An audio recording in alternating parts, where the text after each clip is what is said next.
Good afternoon, everybody, and welcome back once again to Red Hot Talk. And this episode, or this week, we are having a special guest. So, right in between Rod and I is the CEO from Alice Camera, Vishal Kumar, and we are going to be here to talk a little bit about the camera development, the evolution of digital photography, and also, of course, the Alice Camera itself and why it is a important camera in my eyes, but I want Vishal to explain it. And in between us, I think we're going to have a nice conversation. We're going to have some questions bouncing around, but we would like to invite all of you as well to ask questions when we say that's a Q&A, and cause otherwise I wouldn't be able to backtrack in some of the questions you may ask at the beginning of the chat. So we're going to leave about 5 to 10 minutes. We're going to have a general conversation first before we start jumping into the interview, because I know people usually turn about 5 to 10 minutes late, so I want everybody here to listen to the whole thing. That would be quite cool. Don't forget that this live stream can be listened or watched on demand after this is finished. You can either listen through YouTube Music as a podcast, or you can just simply go back to YouTube page and watch it as a video if you like to see our lovely faces, that is. So how are you, Visha? I'm great, thanks. Thanks so much for having me on, Jimmy, and great to be with you as well, Rod, and the Red 35 community to talk about the Alice camera. Thank you. Nice to have you back. And Rod, you and I have talked about digital cameras for a while now, and we also backtracking a lot of the vintage stuff, talk a little bit about the time when we used to enjoy films and then moving to digital. So I guess this is the whole evolution of cameras in a way that we witnessed.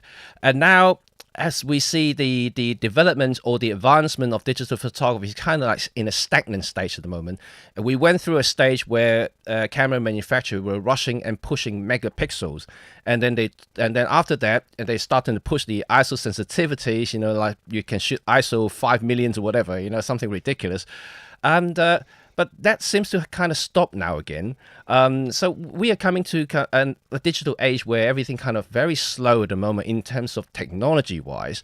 I know in the last few years, we've been hearing a lot of subject recognitions, and lately artificial intelligence recognitions, AI subject recognitions, and these things, which we're going to talk a little bit about with Visha, how he sees about these so-called AI recognition things compared to what Alice is going to do. So all this is going to be quite interesting, I think, for not only me. I'm going to learn a bit about all the future techs, but also for everybody who's listening as well, to see whether they are, you'll be embracing what Alice is going to bring to the digital photography community.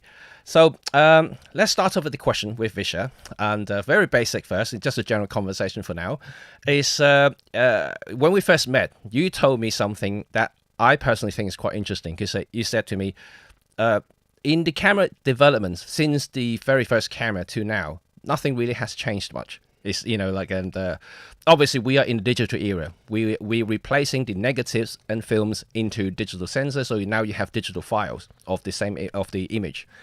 But you said it's still not as advanced as you would like to see. And this is where your concept comes in, where your decision to make something different.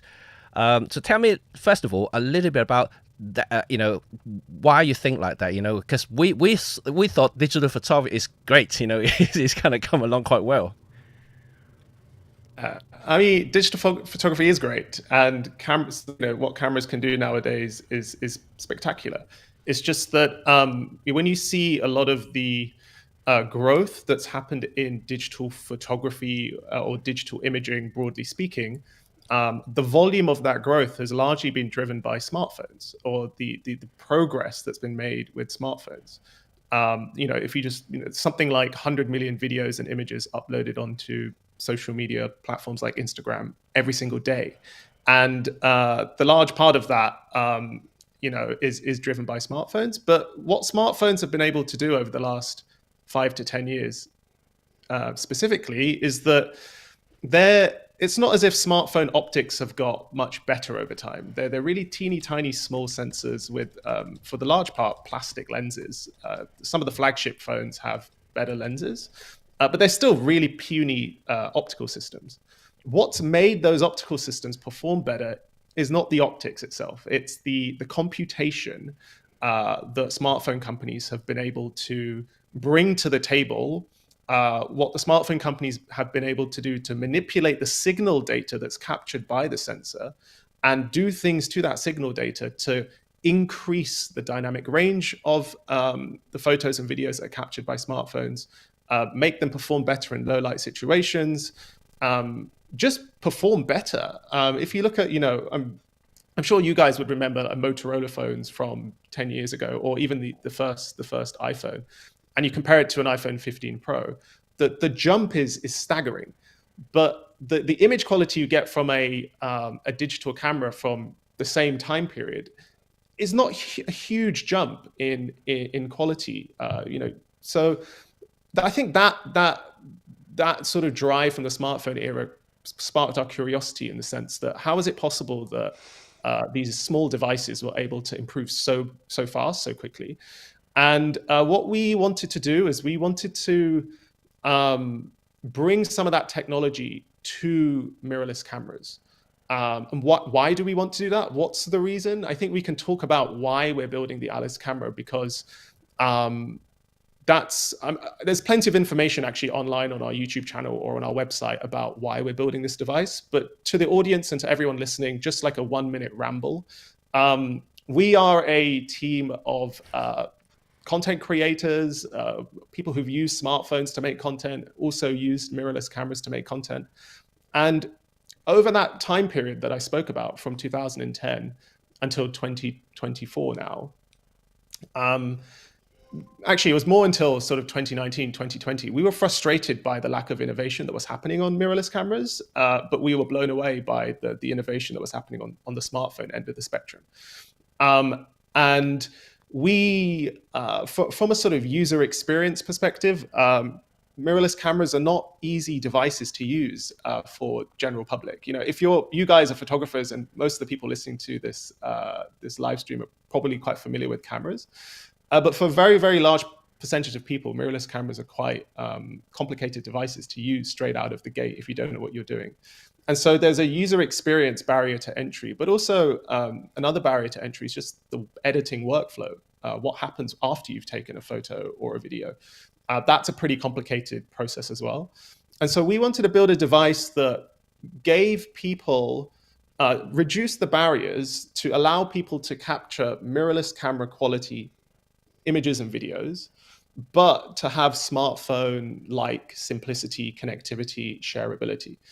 And working with that sort of core philosophy, we came up with the concept of the Alice camera. But we also wanted this new type of camera to be able to leverage some of that really interesting technology I was talking about previously, the computational photography that smartphones have proven. So yeah, that's a little bit behind the concept, and we can dive deeper into various elements of that.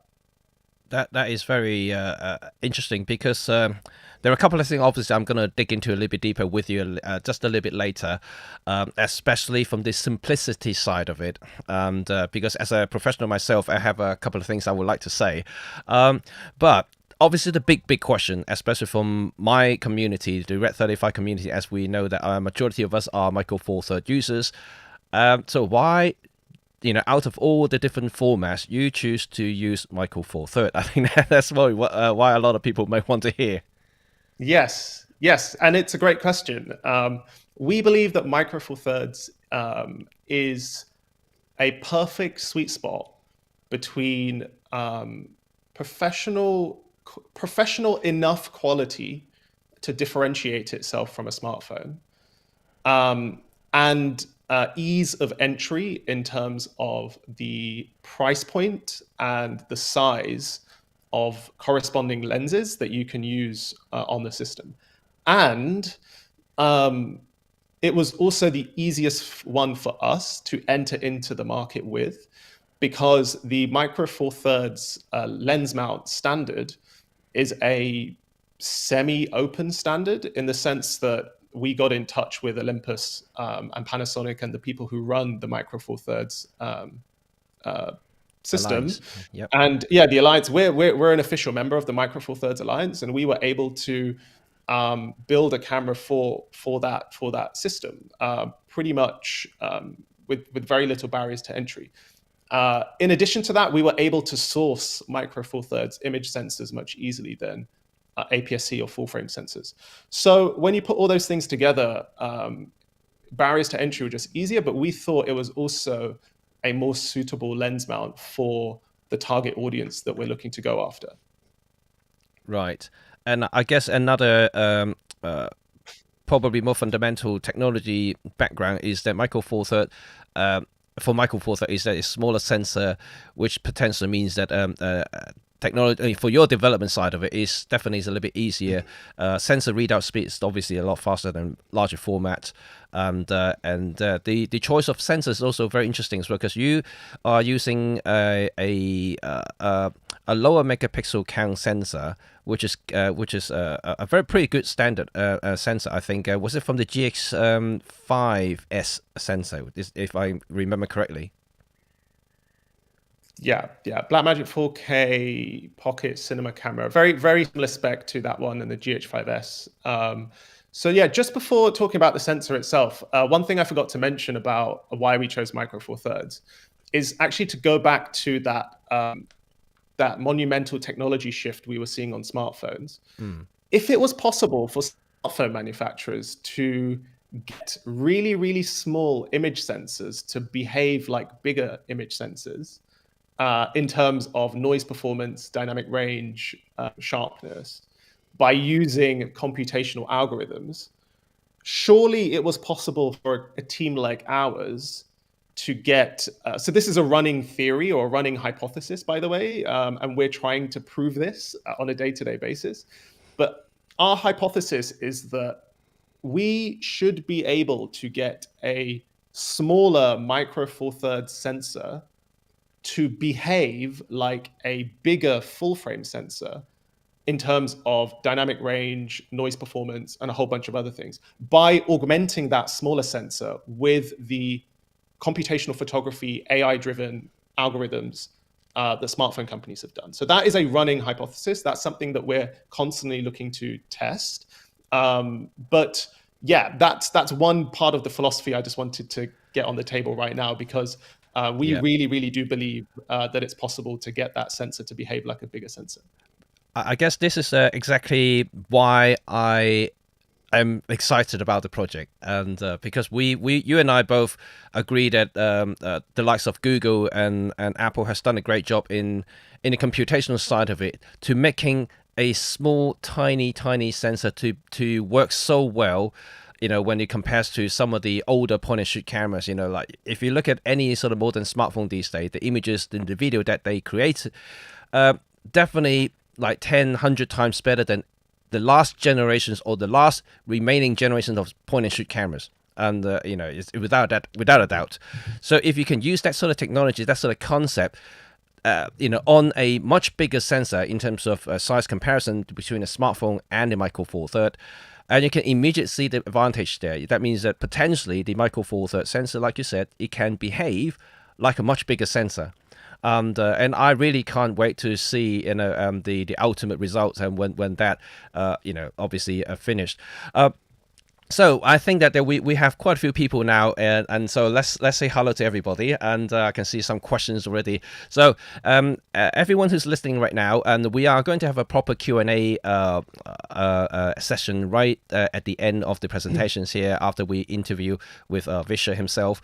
But at the same time, I'm not stopping you from asking questions. I will try to highlight some of the questions as it goes along, and I'm going to bring them back as and when is appropriate or available. So keep firing any questions that you may have, and if you want to. But we're going to have a proper Q&A session later in today's interview. So now, Rod, would you like to have any thing to say to Vishal? As I saw you very busy writing down something earlier. Yeah, yeah. It turns out I have a lot more dumb questions than I thought. Could you indulge me? I think a lot of people watching this might already have seen the camera, but would you mind holding one up and just giving us an idea of what it looks like physically and how it's used?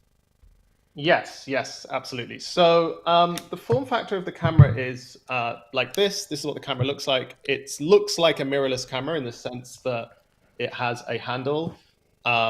you can take the lens off. Inside, you have the image sensor, which is a Sony image sensor.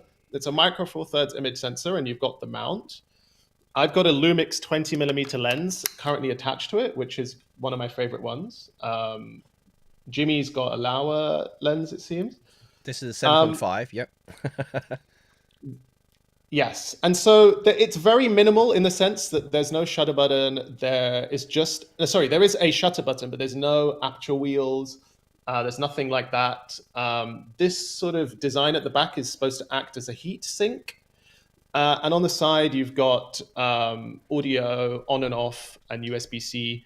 And then there are grips on the back. And so these grips sort of go up and down depending on the size of your phone. So if you've got a bigger phone, it will fit. If you've got a smaller phone, it will fit.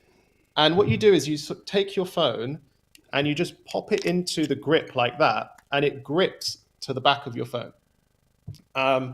Then you essentially just have a real-time viewfinder on the back. So I'm not sure this is going to be the best to demo, but you essentially just have a real-time viewfinder on the back here. And you can control everything such as the focusing, the aperture, the shutter speed through the UI of the phone. And it's a bit difficult to do backwards. Where am I?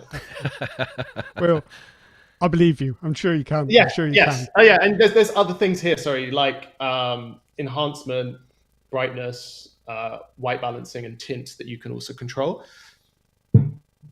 So how does it connect to the camera? How do your phone and camera connect? Great question. So the camera spins up a local Wi-Fi network that your phone connects to in the settings of your gallery. I'm not sure you're going to be able to see this, but there is a local Wi-Fi network that's spun up by the camera that's secure and private that only your phone can connect to. That is the portal to the camera. Then once that connection's been made and the connection's securely done, there is an application on your phone, on your iOS or Android phone, that communicates with the camera. And so the app controls the camera. So is there any latency or any issues like that? I guess I've used plenty of Wi-Fi connections on my phone in the past, and they always fill me with fear. So yeah, so we're aiming to get the latency. At the moment, the latency is below 100 milliseconds. We're actually aiming to half that, which means that it's basically instantaneous. Jimmy's been using the camera for a bit as well, so maybe Jimmy, you can chip in on the latency, but it's pretty good. Certainly. I mean, I think the for my user experience, that the lag is not really an issue unless you are trying to capture the sports and things like that. But this is not what this camera is aiming for. For general day-to-day photography and even for video creations, I mean, I don't see it is a problem in to that to be causing any issues in terms of latency. Yeah, we also test latency up to about 5 meters, maybe even further, and you're still able to see it as a monitor.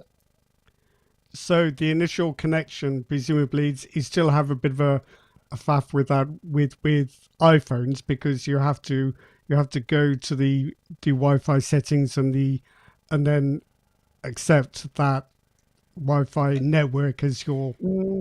It's accepted only once. So I explain that very badly, but phones are different, aren't they? They won't let an application connect to a Wi-Fi network without your say so. So as soon as you go into, once you've made the connection once, the connection's always there. So anytime you turn on the camera and you turn on our app and you press the, connect to camera button, the connection from there on is seamless. So you can be connected within a matter of seconds, basically. It's not going to be as fast as turning on a camera from start to finish and taking a quick snap. But we think of the camera like a smartphone. You almost never turn off your smartphone, right? When was the last time you turned off your smartphone? Never, really. Your phone is always on. And if you do turn off your smartphone and then you turn it back on, it takes about 10 seconds for it to go from being off to on again. And that's just because of the way smartphone processors operate. But once your phone's on, it's constantly in a very deep sleep mode when you press the button on the side. So that's the same with our camera as well. We use a Qualcomm Snapdragon chip, which is typically used in a smartphone and is not really used in mirrorless cameras. And therefore, our camera is always, once you turn it on, will always be in a deep sleep mode. But as soon as you want to take a photo or a video, you go into the app, you press connect, and it instantly comes back on. Okay. So I guess the other advantage is you can use the phone as a kind of remote up to a shortish kind of distance. So if you don't particularly want to be right at the edge of a cliff, you can put your camera there and just walk away a couple of meters. Yeah. And in fact, I'm currently using my iPad as the monitor for this live stream. So it's any mobile device. It's not just a phone. You can use your iPad as well. Cool. Yeah. So just to clarify, so you are actually using Alice as a webcam at the moment? Yes, I am. Yes, this is the first time that I am using the camera as a webcam in a public situation. So hopefully, I've tested it a fair amount of times this week, so it should be good. Yeah. Okay, well, everybody, so like we got a live demonstration right here. Vishal is actually using the Alice camera for this live stream. So everything you see there right now is from the camera. So what lens are you using at the moment? Is it the 12 1.4? I'm using the 12 1.4 Lumix Leica lens. Yeah. Right. I see. Beautiful bokeh behind, I can see. Right. Okay. For all the Michael 43rd fangirls out there, and we literally just talked about the Michael 43rd is the choice for Alice cameras for many reasons. But we're going to dive in a little bit deeper about the actual future of photography now, because we have talked just a little bit on the surface side of it. What camera Alice is like, and how it connects to the camera from the phone. I saw a couple of questions already, which I'm gonna just try to use that as a topic points here. So there's a question from Gordon. Is basically he has questions about how the images are processed. Is it from the phone or from the actual camera itself? So maybe we should clarify a little bit, because a lot of people may confuse about a camera setup like this. When you mount a smartphone behind a camera, and people would presume that the processing will be done in the smartphone itself, because smartphones these days are very powerful, which is quite understandably people might think like that, but it isn't. So Vishal, can you explain a little bit about that? Yeah, I'm happy to explain that, and then go quite deep on how we use AI to do that image processing capture. Yeah. Okay, we have a camera that attaches to your phone. There was right at the early stages, we did think, could we use the phone's processing capabilities to do the processing? What we realized is that that's not a very good idea, because many of our customers or potential customers will have different phone models with different processing capabilities. So that was the first issue. The second one is that it's almost always the most advantageous to be processing the signal data from the sensor at the point of capture, so in real time. And in order to do that, we have to do the processing on the camera body itself. Now, the similarities between our camera and another Micro Four Thirds camera is that we use a proven Micro Four Thirds sensor from Sony, and we use a proven lens mount system called the Micro Four Thirds system. And that is about the only similarities that we have. Everything after that, the way we process the image is very different. So I've got a Sony camera here with me. I've got the ZV-E10, which is a sort of entry-level Sony camera. Now, the way light is captured by CMOS sensors is, sensors are actually black. Most CMOS sensors are black and white in terms of the actual sensors. They have a filter on top of them, mostly a Bayer filter. And that Bayer filter is used to channel red, blue, green waves, light waves, essentially. And then the demosaic. So once that light's been captured by the sensor, a Sony camera uses their image signal processing engine, which they call the Bions engine. That's their term. I think Panasonic have Venus and Fujifilm have X processor. I can't remember what it's called. They all have But their these, names. yeah, well, these are just branding names. These are branding names that they've given to their image processing process. And so the when you take that light and you transform the signal data into either a video or a photo, it goes through a process, and that process is called image signal processing, ISP. And so the ISP on traditional mirrorless cameras by camera companies is almost entirely done in hardware. So there is a hardware chip on the camera that is responsible for doing all the 6, 7, 8 steps of the ISP pipeline. So it will have to demosaic the signal data. It will then apply some white balance corrections, some exposure changes to get the data to look right. Then maybe a color correction matrix or a CCM to map the signal data that's coming from the sensor to a color space that is maybe a smartphone screen or a laptop screen. And then there's a whole bunch of other steps as well. There is the focusing, there's the denoising, et cetera, et cetera. Like, so all of that ISP process by a traditional camera manufacturer is done using a hardware-based ISP. What we do, we do not have a hardware-based ISP. We do that entire process using software. And actually, sorry, just before I move on to our process, traditional camera companies, as I just spoke about, they do all the ISP and hardware, but they then tune the colors very differently. So that's why you sort of have Fujifilm colors and Canon colors and Sony colors. They're all slightly different because the engineers at these manufacturers are essentially doing those steps ever so slightly differently, which has ever so slightly different output results, which means that the way in which the Fujifilm engineers have done the color correction matrix or the color science is ever so slightly different to the way that the Sony engineers have done it.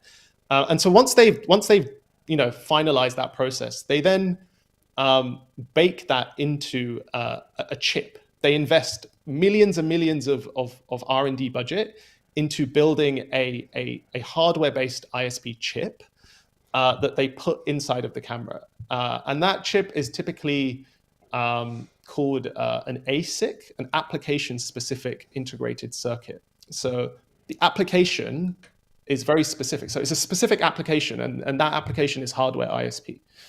Okay, tell me if I'm going a bit too deep on this stuff, and happy to talk about it a bit more. So that's the way the camera manufacturers do the ISP.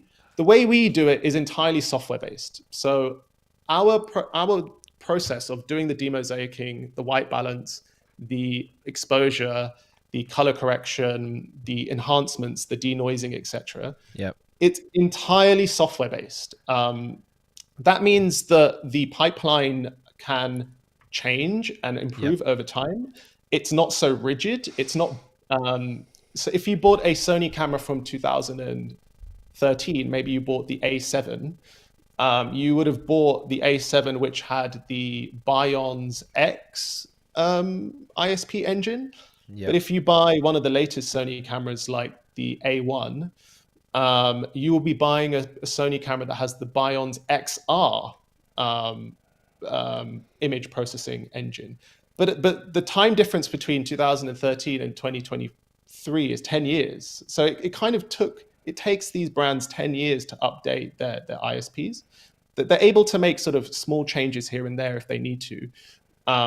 Whereas ours is entirely software based, and we don't have a team of engineers that are basically tuning these algorithms.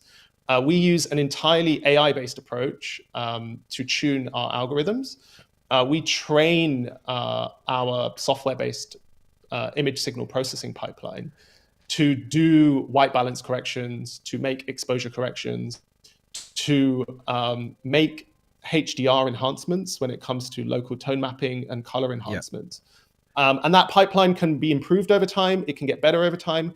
We can make weekly updates, not annual or decade-long updates. So So that's the that main point of difference. that's I think that's interesting. I mean, if I just kind of summarize it a little bit, or maybe just try to repeat what you just said from my point of view, or from how I understand it, is that traditional camera companies relying on hardware-based ISP to transform whatever light through the lens to the sensor, essentially turn into digital data and how you see it in the back screen as an image.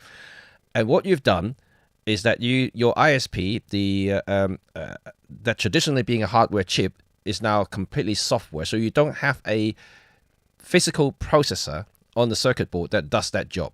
Is everything just channeled through to your software, and you do it in a completely different direction? And I see a few advantages straight away, which you already said it towards the end of your explanations. There is first, traditionally camera manufacturers updates to the imaging processor is very slow, and we have witnessed this, and quite often that you see a lot of the camera processing engines are taking 2, maybe 3 generations to update from one to another. Even in the OM system side, like we see the latest processor, we've been used the same processor for the two generations already. So like it's basically that hasn't been updated. They may have fine tuned it for the newer generation, like you said, but essentially it's the same processor. And but yours is completely different. But what I'm interested is that instead of waiting for firmware updates from manufacturers, which depending on who it is, some manufacturers will be better than others by releasing firmware to update or fix things. But in your case, because it's software based, and you could release a much more frequent update, just like we normally experience in smartphones. We can have a major update, and in terms of OS update every month or two, security update every 2 weeks, or enhancement updates every couple of weeks. And these are the things that we're talking about. And so this could be exciting, because essentially that you buy, let's say I own the Alice right now in the beginning of 2024. And by the end of the year, it could be a completely different beast altogether.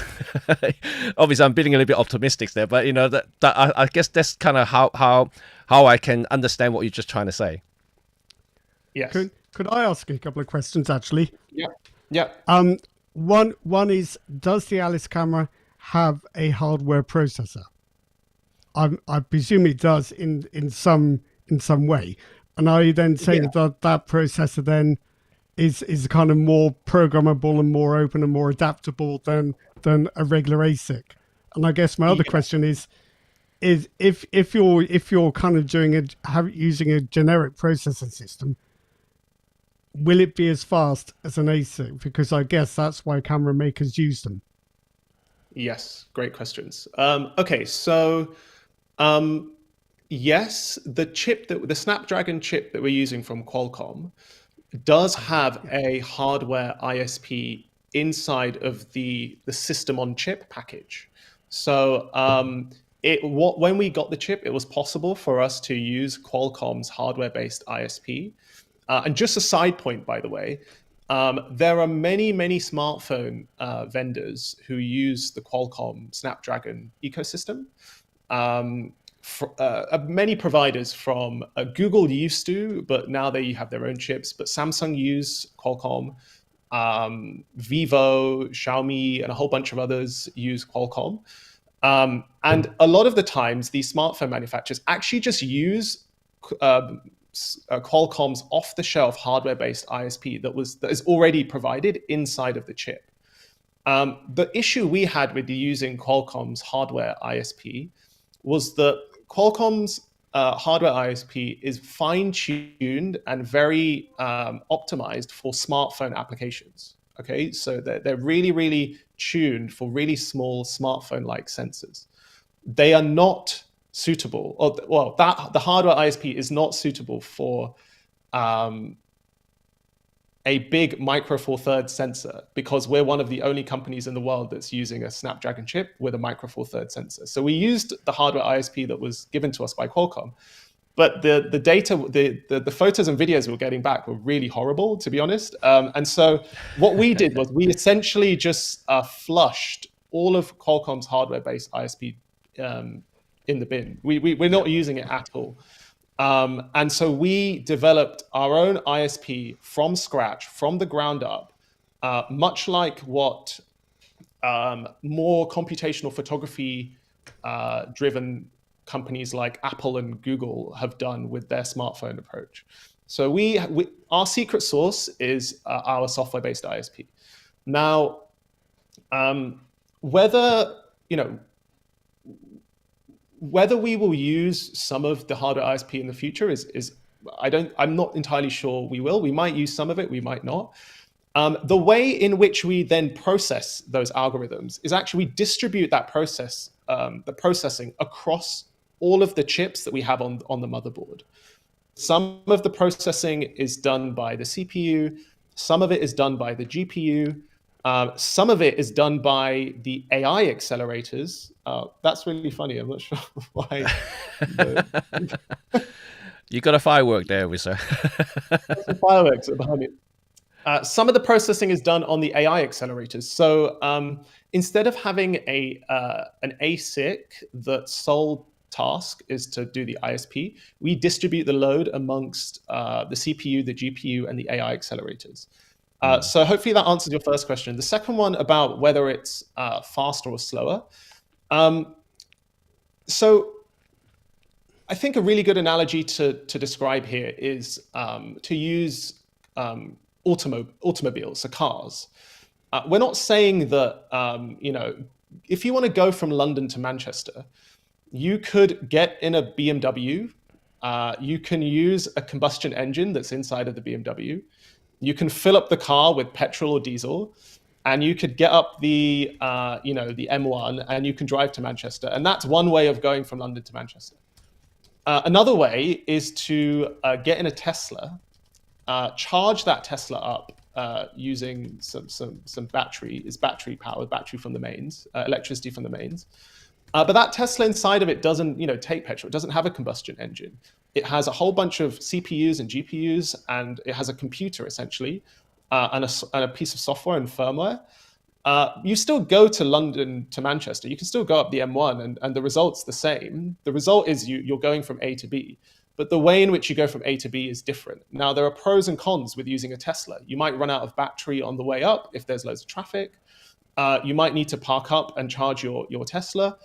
But it seems as if a lot of people are willing to put up with the headaches or the downsides that come with that process, because the upsides in terms of user experience, in terms of connectivity, in terms of future software updates, driverless systems outweighs some of the negatives that come with having to, park and charge your car.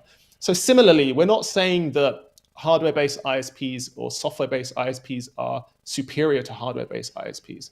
What we are saying is that the approach that we're using is different to what a traditional camera manufacturer is doing. The result is the same. The user doesn't care if we're using a hardware-based or software-based ISP. The user just wants a really nice photo or video at the end of the day. Our approach is different, and we believe over the next decade and into the future, software-based approaches are going to be more flexible and are going to allow more versatility and flexibility in the way in which algorithms can improve and updates can be made for the user. Right. Very interesting.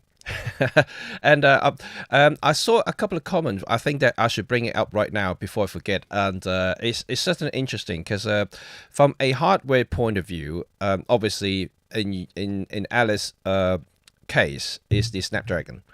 And just like any other smartphones or even computer for that matter, each generations of processor, would have essentially a shelf life in a way.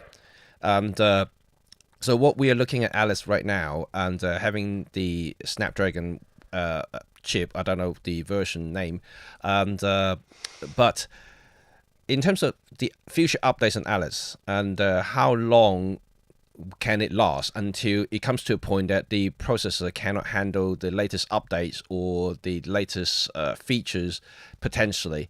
In a way, let me put it in another way, is that, for instance, Apple would basically stop certain updates in older smartphone, older iPhones, because they simply cannot use some of the newer features, or some of the newer updates are simply too much for the chip to handle. So they will put a line drawing there, saying, so, okay, we're going to stop there. So and those older iPhones simply cannot be used the latest features.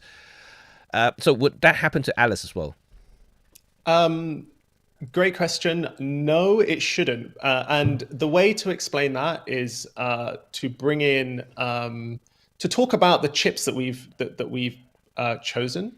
The chips that we've chosen, we believe, are future-proofed for more than a decade. Sorry, did I just cut out there? So No, no, you're fine. Yep. the chips that we've chosen, we think are future-proof for more than a decade. And one sort of yardstick of measurement for future proofing is nanometer size. And you may see you may know about nanometer size on certain smartphone chips, but basically the smaller the nanometer size, the more advanced the chip is. And so I was doing a little bit of research before this talk, and I was looking at some of the CPU processors that traditional camera manufacturers were using or have been using in their cameras. And I read somewhere online, don't quote me on this, but I read somewhere online that a Sony camera from a decade ago, maybe the A7, might have an ARM Cortex CPU processor inside of it, which is something like 25 nanometers in sort of metrics. Yeah. We're using a Snapdragon chip that, if I believe, again, don't quote me on this, I believe it's in and around 9 nanometers. So what that means is and by the way, it's not a linear scale. Going from 25 to 20 to 10, it's not a linear scale. It's a sort of exponential scale. So as nanometer size decreases, the performance increases exponentially in terms of capabilities. So we've gone, because we launched Alice Camera on Indiegogo at a fixed price, and we wanted to enter the market at a sort of entry-level price. We didn't go for a top spec Qualcomm Snapdragon chip. If you look at the Snapdragon 8 Gen chip, I believe that's around 5 to 4 nanometers in terms of performance. And that chip is mega. Like, you can do 8K 60 frames per second using that chip. And if we were able to use that chip inside of Alice Camera, we'll be able to do 8K 60 frames per second, for example, if we had a sensor that was capable of capturing that footage. We're using a mid-level Qualcomm Snapdragon chip, which was released into the end of 2021, just before or during the chip shortage, which wasn't really helpful for us. But the point is, it's a very, very capable Snapdragon chip in and around sort of 9 nanometers, which is very, very efficient and performant compared to some of the, and is basically light years ahead of the capabilities that you would find in mirrorless cameras of previous generations. So to go back to the question about updates, the whole point of the camera is to be able to get better over time. Much like if you bought a Tesla in 2018, you can, in 2024, use the driverless system on your 2018 Tesla. So similarly, if you invest in an Alice camera in 2024, by 2028 and 2030, the idea is that you will still be able to get the latest and greatest software updates, and it should be able to run on your camera, because we spent a lot of time future-proofing and deciding on chips that will be able to be very capable in the future. That's very interesting, and obviously, I think that will make a lot of users or potential users quite happy, simply because when it comes to digital photography and cameras, we all know that not necessarily untrue, but psychologically especially, a lot of consumer always thinks that the newer generations of cameras, which is usually in terms of product cycle, we talk about 2 years, and then 2 years you got new cameras and new generations come out. The people think that the older generations are usually poor by comparison to the newer ones. By future proofing yourself, and you're essentially getting a better cameras over time, and and also in terms of feature wise, you're going to get more features and better features. I think that in a sense is going to be quite good for people who not necessarily professional, but just general consumers, that they can make their camera last a lot longer than they normally would have. And I think obviously more environmental friendly as well, so you don't have to keep chucking out old cameras and getting new ones.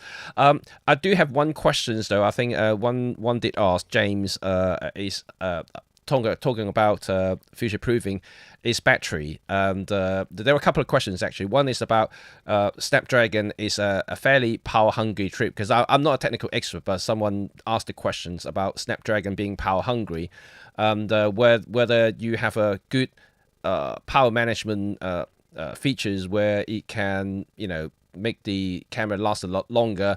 And second question is whether the battery can be made user replaceable or can be serviced. So because we all know that even though the camera may last over 10 years, but the battery won't. At some point, if depending on usage and how much you use it, the camera, the battery can dies and you have to replace them.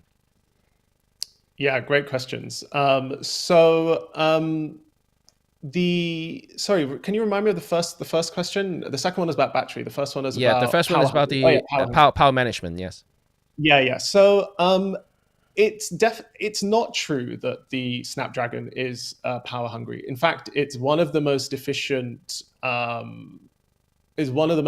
chips that currently exist. We tested a whole bunch of other chips. We tested the most power hungry we tested was the NVIDIA Jetson Nano. The Snapdragon chip that we're using is extremely efficient because there is an octa-core CPU. There's a really large amount of RAM. There's also a GPU, and it has an additional AI processor, an AI accelerator. But the other thing to say is the size of the battery we use in the camera. So let me just take a quick look. So this is a ZV-10 from Sony. The size of this battery is 1,000 milliamp hours, 1,020 milliamp hours. The battery we have inside of the Alice camera is 5,000 milliamp hours, which is almost five times bigger in terms of capacity. Now we've basically decided to put a pretty chunky battery in it to give it better battery performance. Now when we do the processing, we're also doing it. The software pipeline that we have is extremely efficient as well, and it doesn't consume that much battery. The only thing that's limiting us in terms of battery performance is resources. We're a small team of 6 people. If you look at a company like Sony or Canon or Nikon, these are billion-dollar organizations with tens of thousands of engineers, and maybe they will have 100 engineers that are dedicated on battery performance. Over time, we should be able to improve battery performance based on resource allocation. But at the moment, it's pretty good. I know, Jimmy, you've been testing it a bit as well. But I reckon over time the battery performance will get better. But at the moment, it is still pretty good. Yep, and I can certainly concur that. I mean, if you just talking about taking photos, that easily lasts you the entire day without a doubt. Video wise, you can shoot a few hours, and 2 hours and a bit, 3 hours, I think, that before the battery is starting to give you a warning sign, which is actually much better than any consumer level cameras, even the likes of high-end micro four third cameras for videoing, for instance, because a lot of the battery will last for just over an hour before it's depleted. You have to change batteries. This would definitely last you more than that.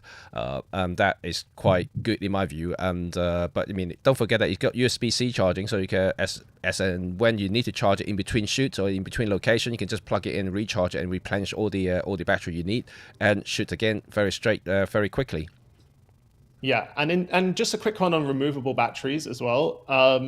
The product design required to make a removable battery work well enough is quite significant. Again, we're a small company, and so we wanted to minimize hardware complexity as much as possible. Whether we would put a removable battery in the future, I don't think we would, because again, remember when smartphones used to have removable batteries? And you could take the battery out. But now smartphones don't have removable batteries. Almost any tablet, smartphone that you can think of, even your laptop, it's not possible to remove the batteries. So we don't see it being a big issue in the future in terms of there will definitely be a section of the camera community that want removable batteries. We understand that, and many people have asked us about removable batteries. Whether we will put a removable battery in our product, chances are probably not. We will look to probably have a repair system. It's definitely possible if you have any issues with your battery to get in touch with us and say, look, there are issues with my battery. We use pretty standard batteries where you can just basically replace it if you need to. But we don't anticipate there being any issues with the batteries because we spec'd really, really good spec batteries when we were doing the design. Okay. Right, that's very good. I think that we may want to pause it a little bit because we asked definitely a lot of questions about hardware, and because we at the end of the days are photographers, content creators, and we want to create, right? So we're gonna go into I think the cream of today's discussion, shall we? And about the AI and how AI can improve the end result. Rod has a question. Rod has a question. Let's hear Rod first. I've just got some very boring, basic, nerdy questions. Megapixels, video resolution, ISO, frame rates. I can't seem to find any of that information. Also, it'd be quite nice to know roughly how much it's going to cost. So I must be looking in the wrong place for that kind of data, but I don't know what the answers are. Yeah, so if you go to our website and you click on the About button and you scroll down, there should be the full set of specs in terms of that general information. But off the top of my head, megapixels is 11 megapixels. Okay. I think it's like 11.7, so maybe 12. Okay. Yep. Like effective, I think there's a difference between effective and other types of megapixels. Pixel size is 4.6 microns, so they're large pixels. Yeah. Those pixels are quad Bayer, which means that in the future, if we wanted to increase, if we wanted to use maybe binning to increase megapixel size, it's possible. So we're actually looking at stacking and binning potentially as a way to increase megapixel size for photos.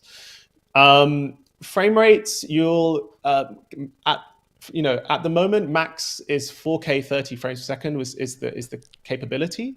The sensor's actually capable of doing 4K 120 frames per second, but the Snapdragon chip that we have is only capable of encoding 4K 30. There's no reason why in the future there could be another chip potentially that could do more, but that's not currently on the roadmap. You can do 2K or 1080p, 60 frames per second. In terms of ISO, so I don't know too much about this, but apparently, according to my engineers and my team, ISO's a kind of made up metric by camera companies. Yeah. It's essentially a sort of calculation between like gain and something else. I don't really know. So you might have slightly different ISO readings per camera. But what I do know is that the sensor is dual native ISO, which means that you can essentially double the ISO at any given set of gain. And so we're looking at the dual native ISO capabilities of this sensor at the moment and what that could mean for better low light performance, better noise performance. Was there another one? No, that's pretty much it. I think And I price, did. price. Oh yes, price, price. Yes. So, price is definitely an interesting one. It's a moving target. As you know, we've been in sort of pre-order for quite some time. We are pre-selling the camera at the moment to anyone who's willing to commit to the camera before it goes into retail. We're sort of pre-ordering around a $900 mark, which we think, just for the body only, which we think is a attractive price given similar cameras that are on the market currently for entry level content creator type individuals, but also people just buying their first mirrorless camera. It could be a business owner, or it could be a whole host of people actually. So we think that's a really nice entry level price given where we're at for people who are willing to pre-order before retail. But as we get closer to retail and as we get the camera onto the market, we're going to be pushing the price up closer to sort of $1,250. And that price might seem expensive, but it's worth highlighting to your audience and to anyone else listening that it's impossible for a team of 6 people based in London to compete with a camera manufacturer like Sony on price. Because Sony have economies, or any camera manufacturer, they have economies of scale. They have their own factories. They've done this multiple times before. So we need to set a price that is acceptable for the user, but also for us. And also, we can't, as I said, we can't compete on price. So we need to compete on other things like utility and user experience and productivity. So if you are someone who is a smartphone, if you're someone who's a content creator, the difference between a $900 camera and a $1,300 camera is not huge in the grand scheme of things. What will make a difference to your life is how easy it is for you to make a video at the end of the day. Because if you're producing 3 videos a week with a mirrorless camera from a camera brand, but with an Alice camera you're able to produce 6. Suddenly, that's really meaningful because you're able to be more consistent. You're able to get more brand deals. You're able to increase your top line. So a product like the Alice camera, we're sort of positioning as more of an investment, as a productivity tool, rather than getting fixated on price. Because I know price is such a big talking point in the camera community, and I'd love to get your guys' take on price, but that's sort of where we stand at the moment. Well, just to give you a little bit of a number there, and I attended the Amateur Photography Award last week, and there was a number that was thrown to the audience when we were there. It's about the average spending of each photographer in 2023. The average spending for a photographer in 2023 was £2,500, approximately £2,500 or dollars. So Alice is well within that budget. Well, I think as well, people have got used to paying $1,000 for a smartphone. So exactly, yeah. I think the days of $200 point and shoot cameras are long gone now. We'd no longer be able to kind of see that sort of thing happening. I think perhaps as well, if you aspire to be a professional YouTuber or content creator, this is a business decision. You work it out as a kind of profit loss calculation. Yeah. This is how people can afford professional cameras. They work out how much work they can get for how much the camera costs, and if it makes sense, they do it. I think the people most concerned about cost are probably enthusiasts who would just like to have a little go to see what they think of it. And I guess that could be a bit of an obstacle if you've got to try and win people over. But once it's out and being reviewed. Yeah. Sorry, go on. Having said that, like we've all seen the news around the Fujifilm X106 that sort of hit the market a couple of weeks ago, and at that point, we know what the price number on that is, and so that's mostly an enthusiast-driven product. And, yeah. and so I think people are willing to pay the money for a device that gives, if you're a prosumer and you're an enthusiast, if a device gives you joy and happiness, and you have the budget and willingness to pay for it, then people are probably willing to pay for it. Maybe a lot of that consumption decision is driven by FOMO and hype, the TikTok hype Yeah. potentially Well, with the Fuji X100. But the point is, we've got an entry level price at the moment. We've got a special pre-order price, which we think is attractive. And once the camera is fully developed and it's out in the market and it's retailing, we believe we have enough scope to increase the price a bit further. But the Hmm. positioning will always be about productivity and utility, because we can't compete on price with with the camera manufacturers. But I guess I I mean think what the investments that to us Alice is from a buyer's point of view is that we are investing not only a tool but essentially we are buying a piece of future of digital photography, which I think we would like to dig in a little bit deeper now, and Yeah. with how the Alice camera can improve our lives as photographer or videographers, content creators alike. Because I have been using the Alice for a couple of months now, and I think that there are a few things that I would like to draw people's attention. Obviously, this is not a finished product. I mean, it's still in beta form, and but Visha can definitely would bring more insight into the technology, how it works, and how it could potentially benefit your work when Alice is completed. So let's jump into the maybe we do a little bit of a showcase here, and let me just Yeah. bring in different screen. Just 1 second. I'm gonna start off with. So we're gonna start looking at maybe some of the Alice sample photos first, and so we can see exactly how some of this AI actually works. From my experience, is the Alice auto enhance coloring is all driven by deep learning technologies. So it doesn't use the traditional fixed white balance or Kelvin in color temperatures to dictate certain scenes and things like that. This is exactly done live, as and when the cameras move. A little bit auto white balancing, and I think Visha has just gone off. I'm still. Oh, you're still here. Can you hear me?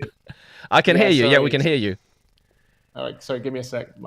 I'm here. I can see you. Yeah, no problem. Let me continue then. So, Yeah. a little bit like auto white balance, but the difference is that Alice is learning to recognize colors. And so I'll let Visha explain a bit more about the whole colorings of Alice cameras and how it could potentially benefit the likes of me, photographer, and some of you as well. Yes. Yeah. So again, going back to like the smartphones. The whole point, I think smartphones. Honestly, in my personal opinion, I think smartphones are overdoing it quite a bit recently, especially since sort of the pandemic. They're really overdoing the HDR enhancements and local tone mapping enhancement. I think peak smartphone was sort of like 2019. But the point was you could take your phone out and you could take a photo and it would look pretty good straight out of camera. And most people would just not need to do any edits to the photos. And so similarly, we want to get to a paradigm with Alice camera where when you take a photo or video straight out of camera, it looks great. There will be people who still would want to shoot in DNGs. We totally understand that. And they would want to apply their own styles afterwards. But we want to get what we're optimizing for is a broad user base who just want good looking photos and don't want to spend too much time editing afterwards. So um, what we are trying to use AI to do is to replicate some of the parameters you will basically touch up in Lightroom, but to replicate that on camera in real time. So if you take a photo into Lightroom, you might drop the highlights a little bit. You might sometimes increase the contrast or decrease the shadows. You might apply some color styles and change the exposures. all of those parameters that you see on the right side of Lightroom on that panel, we are essentially training the camera to do that for you on camera in real time with our enhancements slider. So the way in which we do that is we take raw data, or we take DNGs that come out of the camera, and then we apply those styles ourselves in Lightroom, and we have thousands and thousands of data examples. And then we basically teach the AI algorithm to learn that transformation. We give it input-output pairs, and we use deep neural network training process to teach the camera to learn, to basically learn that transformation. And then every time you're taking a photo or video for real, in real life, it's applying that transformation for you. And you can choose the intensity of that transformation. If you want that intensity to be 100%, you can choose it to be 100%. If you want the intensity of the transformation to be at 70%, you can choose 70. So we give you control over that intensity. So hopefully that explains it a bit for you guys, but happy to dive deeper into that specifically. I mean, I think personally, I find that the colors to be very accurate, and in most cases, I think in normal use, on the day-to-day use, I think it's actually better than any auto white balancing that I've come across in the past. That's for sure. How you guys process the highlights and the shadows are also pretty amazing. Although the everything that come off Alice at the moment are mostly JPEG, so I can't say for the from the raw side and reprocess them. But I would guess that the raw is not been touched, if I understand correctly. So that means we'll still have to go through the entire post processing in Lightroom or Capture One or any sort of raw software that you may have. So the colors that we see from this set of slideshow we just went through are all the JPEGs coming up from Alice. Is that correct? Yes, yeah. And if you were to just go backwards a little bit as well, Jimmy, one thing to really make clear, a lot of photographers, videographers talk about bit depth or bit rates, right? And the conveying wisdom is that higher bit depths are better because you're able to get more color control if you are grading at 12-bit or 10-bit versus 8-bit. Yep. So it's worth being very clear and explicit. When we are applying these AI color and enhancement transformations, we are applying it at higher bit depths. So we're applying it at 14-bit color depth straight from the sensor. But then that transformation is being encoded down to a JPEG at 8-bit. So what Jimmy's showing you is an 8-bit file, but the transformation took place at a higher bit depth. So we're using all of the benefits that come from higher bit depth, but we're actually just encoding the file down to a JPEG or an MP4. Because the reason we're doing that is because we believe that having higher bit depth files is not always optimal for social media. Most social media platforms, whether it's YouTube or Instagram or TikTok or whatever social media platforms, they only display 8-bit color, as that is just the de facto display option. Similarly, most devices, whether it's your mobile phone or it's your laptop or it's your iPad, is only really capable of displaying 8-bit color.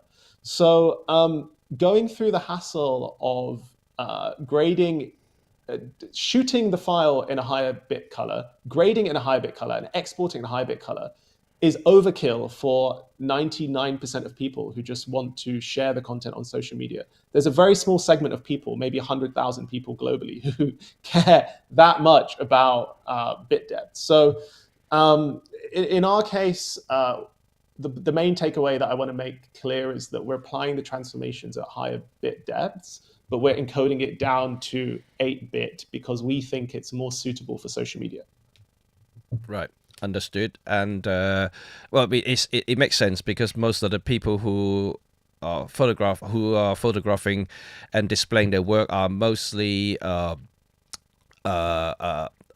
displaying them through Instagram online, which is a user displaying a very very small screen, and you won't, even if you look at it, I don't think you can actually tell the difference between high bit rate or lower bit rate from that small screen anyway. And the likes of video, I mean, if you upload contents on YouTube or TikTok, and they have been heavily compressed by the actual site anyway, so I don't see the difference in having a much higher quality original files being uploaded, and essentially is going to be scaled down and compressed for the final Yeah. display. I So, I think mean, I think maybe, Rod. perhaps I think perhaps what photographers are most concerned with is that they should have the higher bit depths available for them to do their own Yeah. processing should they feel the need. I mean, what you say is perfectly true. All the work I submit, and most of my work is for print with some online. It's all 8-bit, but I generally start from something higher. So I guess what you're saying is that your AI processing in camera is doing the same thing. It's taking higher bit depth data and producing 8-bit output, which is generally what we all end up with anyway. Well, what I end up with anyway.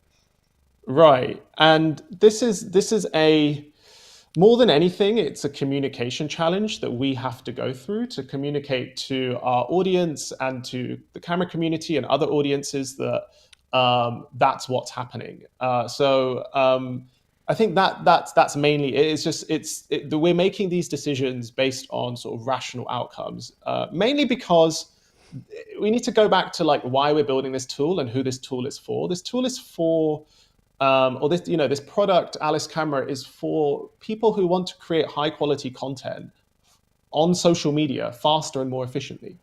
And if you are someone who wants to create portrait photos for big billboards slowly and carefully, then you might want to use a different camera for that. But if you are someone who wants to create really respectable looking content for social media really fast, really efficiently, with as minimal overhead as possible, then an Alice camera is probably a better choice for you. So yeah, it really comes down to use cases, I think. I've got a video coming out sometime soon called "Who is the Alice camera for?" And in that video, I talk about the 4 different high-level personas that we believe the product's more useful for. And we can discuss a little bit of that today if we have time. Yeah. But there are other tools. You need the right tool for the right job, basically. Just a couple of quick questions. I see from the audience asking similar things, and is that when Alice is available, will they be able to extract, first of all, raw photo and also raw video files? Raw photos in the form of DNGs, yes. You'll be able to get DNG files from the camera, absolutely. Raw video is a bit trickier. I think there's a big question mark on what a raw video actually is. Is it uncompressed raw? Is it a compressed raw that is log footage? What does raw actually mean? Because getting an S-log file from a Sony camera doesn't mean you're getting a raw video file. You're getting a log file that's been properly demosaicked, etc. So I need to double check with our CTO Liam. There's a lot of people in the broadcast film videography space who've asked us very similar questions about raw video, and it should be possible to basically dump raw video into an SSD if you want to, and then be able to do the color grading. Again, it's a matter of resource management. What we need to weigh up as a team is like, how many potential customers do we have that really need raw video as a core component of their workflow? If it's just 2 or 3 people, then that feature is probably going to be lower down on our product roadmap than if it's 1,000 people, for example. So again, we're very small. We're a team of 6 people, so we need to take. Starting from the end of this month, we're going to start having an open roadmap where anyone from across the world can see exactly what we're working on. and people can vote on features that they like to see implemented faster than others. So it'll be Ah, an open roadmap where you can go on our website and just click on Alice Camera /roadmap, and you will see an open source, basically, roadmap of all the things that we're working on. And you also see ones that people have voted on. And we will basically use that as a signal board to decide what to spend our time and efforts on. perfect. And I think just on the topic of open source, and I did see earlier. There's a couple of questions about is Alice going to be open, or are you going to release the SDK and the people can start writing on top of Alice and do things such as writing their own features, writing their own apps that will run on Alice to bring in their own features if they're capable of coding. Yeah, so maybe you could potentially stop sharing, Jimmy, so then we could see all you guys again, and we can have a whole discussion around open source, because I think this is a very interesting discussion, and is something that sort of can demonstrate to people that we're on a very different wavelength to the other camera manufacturers, which is that so why open source? What's the point in talking about it or having it as part of a core philosophy of our product? Well, firstly, we need to go back to the people who are actually building the product, which is myself, my co-founders, and all the engineers in the team. All of us are extremely passionate about open source and what that could mean for community development, for the end user in terms of greater flexibility and greater control over the process. And as a company, we have a very strong ethos, particularly Liam, around open source development. Fine. Now, what are the tangible benefits of having a camera that's quote unquote open source? I'm saying open access because there will be elements of the camera that won't be open source for intellectual property and obvious reasons. But there'll be a significant portion of the camera that's open access. And by open access, I mean there will be a software development kit, there will be APIs, and there'll be some documentation where people can look at the documentation and potentially do interesting things with the camera that they can't do on other cameras. So again, it really comes down to the core technology. So if I'm just in this Sony camera right now, and everyone's familiar with sort of the menu systems that you get on cameras like this, the buttons, etc. These guys use an operating system that's honestly ancient. I think from the sort of late 80s, 89 maybe. And these operating systems haven't changed over time. They're kind of stuck with these cameras. Whereas our operating system is Linux based, it's general purpose, and it communicates very nicely with Android and iOS. And what that means is that it's much like how we have an application on your phone. We just have this app called Alice, the Alice Camera app. People in the future will be able to develop their own apps that can communicate with the camera that might serve completely different purposes than the Alice Camera app. And that's the long-term vision. The reason we think this is a good idea is because actually, before we built the camera, we didn't just decide one day, oh, let's just build an AI camera from scratch and take it to market. What an amazing idea that would be. We sort of did it the other way. We said, okay, there are some frustrations and pain points we're feeling as a team about cameras. Let's go out and speak to people to see if they have similar frustrations and pain points. And so we did 100 face-to-face interviews, and we surveyed over 1,000 creators to validate whether there were other people out there that had similar frustrations and pain points to what we had. And one of the things that we learned through that fieldwork was that creators in particular like control. They like the ability to set their own parameters, get greater control over their tools. But a lot of people were telling us about this community called Magic Lantern, which you guys might be familiar with, which is essentially a forum online that of about maybe 300,000 people that have tried to build open source software to hack the Canon EOS system. And so what these people wanted to do is that, the people were using it for astrophotography, and they wanted to do stacking, and they wanted to, get control over white balance and a whole bunch of other things. And I think I read some papers where Canon basically tried to suppress this community in more than one way, and made it very difficult for the community to get EOS firmware access. The point being that the traditional camera manufacturers don't want you going anywhere near the firmware. They don't want you as a user touching it. They don't want you as a user fiddling with it. They make it very, very difficult for you to play around with it. But there's enough signals in the market now that suggest that people do want that control. So we had this idea of potentially giving people more control. Again, we're really under-resourced. So we're not being able to build a physical hardware device, build an app, build the AI algorithms, get it all working properly and taking it to market, and building an open source community on top of that is too much work for a team of 6 people. So what we've been piloting over the last 12 months is as a sort of stepping stone, we're working with 10 businesses around the world. Some of a large portion actually are Fortune 500 businesses.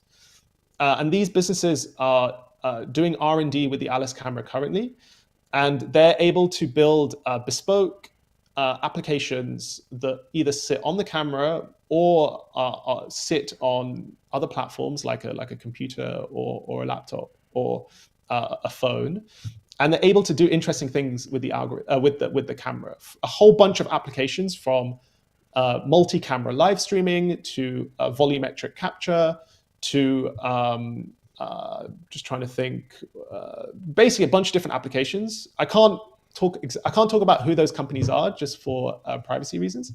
But what we're starting to see is there's a really, really interesting dialogue that's happening between our team and their engineering teams, because we're able to give them unimaginable access to a mirrorless camera operating system that they cannot get from any other camera brand.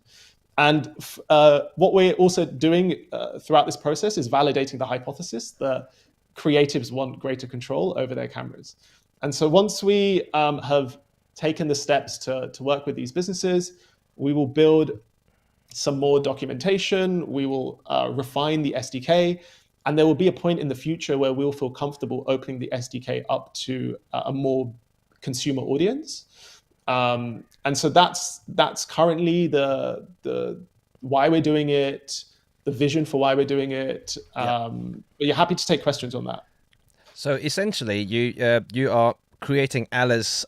First of all, and first and foremost, is the first ever AI-driven digital camera for both photographer and also content creators. And but I think the long-term goal, if I may say, is that you are creating a hardware platform for people who can tap into the Alice and use some of the data's, for instance, gyro sensor data's, the AI side of it, and create your own specific purpose camera. Yes. And that's exciting.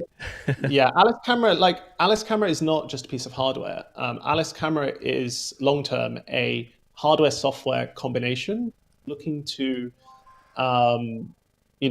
hopefully be a new paradigm shift in imaging technology, and that leverages software and that leverages artificial intelligence and deep neural networks to achieve things currently possible with cameras at the moment. Yeah.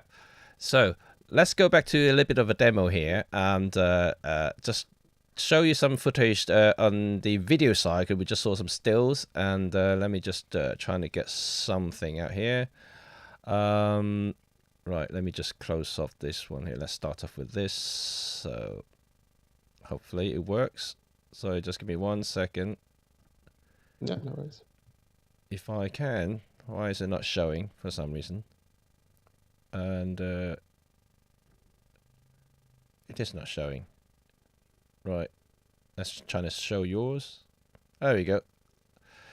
That's yours showing. For some reason, mine's not working, so I have to make do with yours at the moment. Okay. And okay, so this is obviously some of the behind the scene footage how Alice cameras is operation, how it works. So everything's through the smartphone interface as how we discussed it. I mean, I think that there is a little bit of confusions in general that people are looking at Alice camera from the operational side of it, for the lack of physical control, for instance, and because all you have at the moment is a shutter button and a on and off button, and that's pretty much it. So in terms of, I think I saw a couple of questions earlier. Is that let's not hope for the best, and if Alice has been around and for the long term, and that should be okay. But what if one day, you know, something happened and then Alice is not around, and what will happen to the camera and the software? Does that mean that there would be no further development? I think people are just looking at a safety net in a way that if they do invest in the Alice, what will happen? Eventual, in the most unfortunate instance, if something does happen to Alice, it disappear, and what will happen to the camera and the software? Yeah, I mean, part of the reason why we want to have an open access system in place is for that eventuality if it was to come by. If you loads of people buy have bought consumer electronics over the years, whether it's headphones or whether it's podcast mics or a whole bunch of other things. But by having a camera that people can actually program and use, it gives the camera it gives people the ability to actually use the camera in interesting ways, and for communities to start to develop around the camera. Should the producer of the camera not be around, and that open source or open access philosophy actually is a sort of insurance policy against that, in a sense, because if we are able to cultivate a B2C consumer community around the Alice camera, a developer hacker community, people will be able to understand how to control this thing and do things with it so that it can adapt to the changing consumer electronics landscape over the next decade. So if we were imagine we were a situation where the whole camera was completely closed off and there was no access to the camera, and a company like, the producers of the cameras don't exist. That's an even worse situation, because then no one can do anything about it. So we see the open access as a insurance policy against a situation like that. Okay, and that's very good to hear. And in fact, I mean, I have come across a few crowdfunding projects before. Even when, I'm not sure, not saying that Alice would happen, but some other companies, when they folded, I did see that the community has grown to the point that they managed to actually having their own software written for that product, and then starting to continue the project themselves. Certainly, I can see, once that SDKs and everything's been released, and people will be able to, basically just use the hardware and start writing their own software and features for their own camera. So that will become a very personal thing. And I can see some people actually saying that, the Alice sounded like the Alice is becoming a very specialist cameras, but I don't think so. I think to start up with, Alice is going to be a very generic cameras. Obviously underlying technology is very different, but from a user point of view, you're just basically operating a much better smartphone, you're capturing much better footage and photos. That's no different to anything that we haven't seen before, that superficially. But obviously, underlying technology is very different. You're getting much better color science there. You're getting much better footage, and also photos as a result, when you compare to other smartphones and other smaller cameras. So that's a good sign. But eventually, and if you do want to be more specialized and having more capabilities or very specific capabilities, and Alice will also offer you that opportunity to do so. It's worth also highlighting that in our minds, we do not see it at all as a specialized tool. In fact, we see it as a general purpose tool that's extremely flexible and is built on top of a modern software stack. We're plugging this camera directly into the iOS ecosystem Yep. through the iPhone, which something like 50% of the people on this planet use. They use iPhones. And we're directly plugging it into the Android ecosystem. You can use the Alice camera with Android. So we're building on top of platforms that are used by billions of people across the world. So if we can provide SDK access to the camera, I don't see iOS disappearing next year, and I don't see Android disappearing over the next decade. So we're plugging into systems that are used by billions of people, and so the camera works very nicely with those things. Yep. So that's again a huge insurance policy. We see Alice Camera being a much more generic tool in that sense because it plugs directly onto platforms that are used by so many people around the world. Yep. And just go back to Alice a little bit now, and because I'll still want to highlight from a user point of view how we can benefit from the AI. We talked a little bit earlier from the technical point of view how the ISP and how you created those colors from the deep learning technologies that you train the computers to learn about colors. So in terms of the future of Alice, obviously there are still people are asking about how focusing would work on Alice cameras, because at present in beta form at the moment we are relying on manual focus, but eventually the autofocus will exist in Alice, and how because people will ask the questions: is it contrast detect? Is it face detect AF? I did ask the same question when we first met, and you said to me neither. So Yeah. so it will be interesting for you to maybe explain a little bit how Alice actually work in terms of focusing. Yeah. I'll before I get onto like focusing in particular, Rod, wondered if you had any thoughts about this whole open source idea, and based on like cameras that you've used in the past, if you had any thoughts on that before I move on to the open source, the focusing side. I think the open source idea is very interesting, particularly if you get some third party companies involved who might have some very interesting ideas for specific applications, or even interesting ideas about how they could be marketed to different audiences. I think the idea of having an open source platform is a good one, but I can quite see why you wouldn't be able to make the whole hardware infrastructure available to everyone, because you have to maintain its basic functionality, and I've no doubt got some commercial innovations that you need to protect and not disclose. But yeah, I think that is quite interesting. And I think the question about what happens if the company goes away or the camera goes away, it's a good one. I think it's a question people always ask with kind of Kickstarter style projects. But I think we have to be realistic.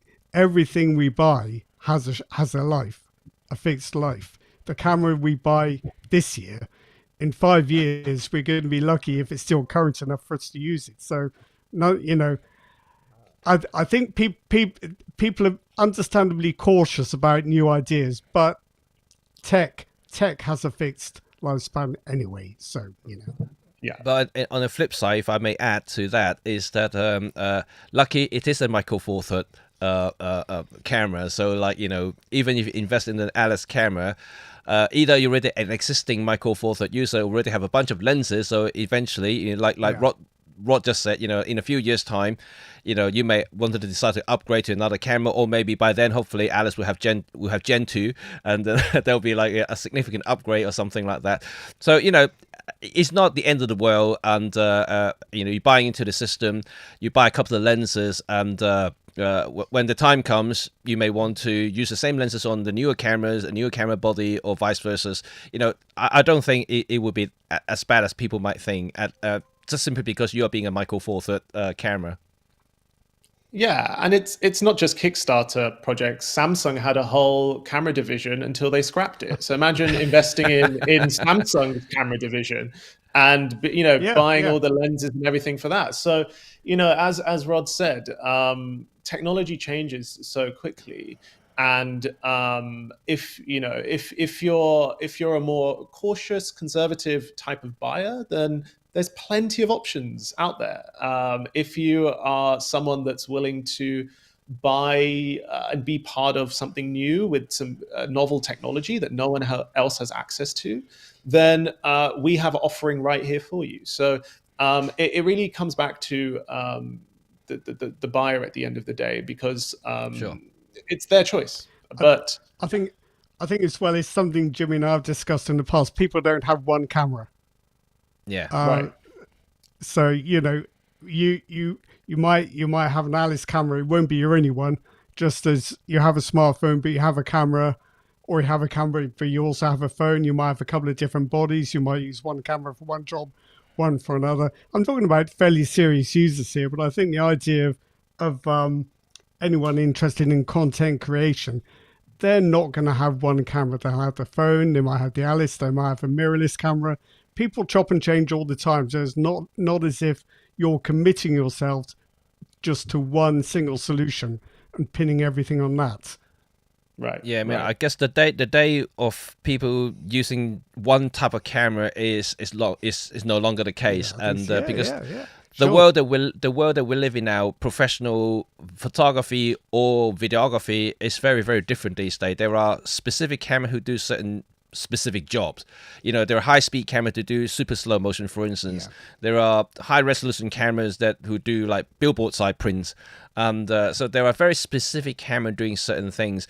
We can never pinpoint one camera that can do everything well. That's not going to happen. I don't think that will happen in the future, because they are all built for different type of audience. And Alice is obviously also built for a certain type of clients. And but I think the beauty of it is that the fundamental developments of Alice is very different to any cameras that we've come across, especially from the development side of it, and it's software based more than hardware based.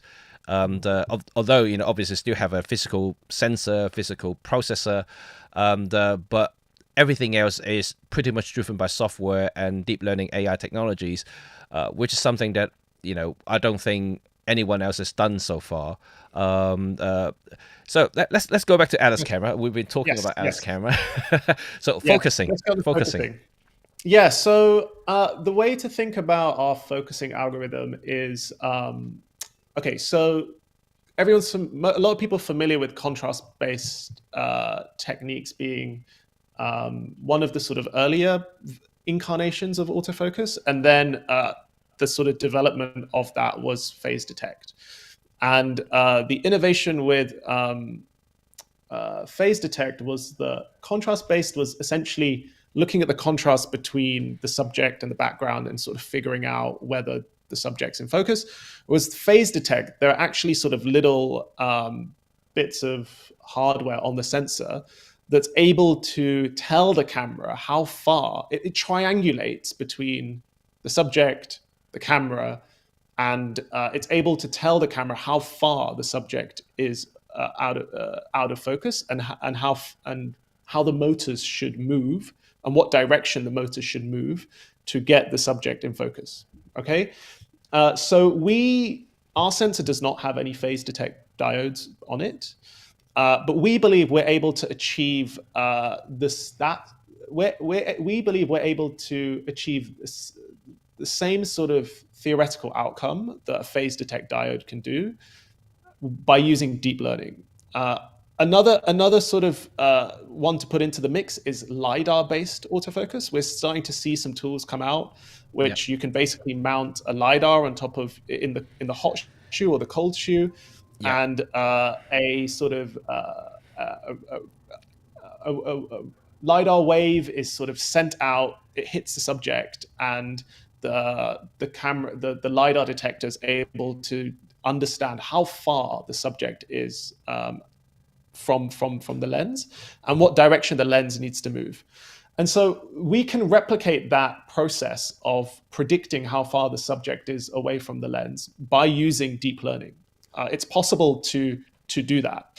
The way in which we do that is we essentially just put a camera on a tripod, and we put different subjects in the scene at different lengths away from the camera. So in one set of, in one set, we might have a human in the scene that's 2 meters away. In another set of examples, we might have an apple that's in the scene that's 1 meter away. In another set of the scenes, we might have a dog that's, 30 centimeters away. And in each of those different situations, we take a focus stack. So we essentially cycle between being out of focus to progressively getting in focus to then going out of focus. And then we collect thousands and thousands of these focus stacks. And the reason we collect these focus stacks is so that we can teach the camera to learn what distance the subject is in focus, whether it's 1.5 meters or 2 meters or 30 centimeters. And the camera is then able to learn with an extremely high degree of accuracy how far the subject is in focus without having to use a LiDAR detector or without having to have a phase detect diode on the sensor. So we're able to achieve a very similar outcome with drastically smaller resources and much cheaper cost. Right. That's Okay. kind of how it works. I mean, I kind of half understand it, but now the challenge that we're having currently is that we're trying to get that's the first stage of the algorithm. We're trying to get that part of the algorithm to play nice with the second stage of the algorithm, which is to tell the motors what direction and how far to move. And the downside of using Micro Four Thirds in this case is that there's such variability of lenses from different time periods. As you guys know, there's lenses, there's Micro Four Thirds lenses that were released in 2011. There's Lumix lenses, there's Olympus lenses. The motor technology's changed over time. Those different lenses have different pulse rates and a whole bunch of other complications. And so trying to get a model that works well across all those variations and characteristics of models is proving to be a bit of a challenge. But it's definitely something that we think is solvable. And we're working very, very, very hard. It's our top priority to get AF working well across a large number of lenses. Right, I understand. So you're trying to make a compatible list of lenses through testings. That's going to be a daunting task by the sound of it, because you have to look at literally dozens, if not hundreds, of different Micro Four Thirds lenses, which we currently have in the community from various different manufacturers. Yeah, it's worth saying that I know if you take all the lenses in Micro Four Thirds and you distribute those lenses, you have like a sort of distribution, a normal distribution of all the lenses. There are definitely 10 to 20 lenses that are probably used by 90% of users most of the time. And so if we go after those 10 to 20 lenses first, we can cover a really large area of the curve. But there'll be some edge cases. So I know, Jimmy, you were using this Lauer lens, and we had some issues with the lens communication. Yeah. So this is probably a lens that not very many people own currently or are using, but it's something that we can work on to make improvements for. Sure. Can I just ask? Sorry, go on. Yeah, sorry, I'm just drawing the blinds because the sun's coming. Oh, right. You've got sun. That's amazing. So what is it that AI autofocus can do that's better than just settling for contrast AF, which can be quite effective in itself? Yeah.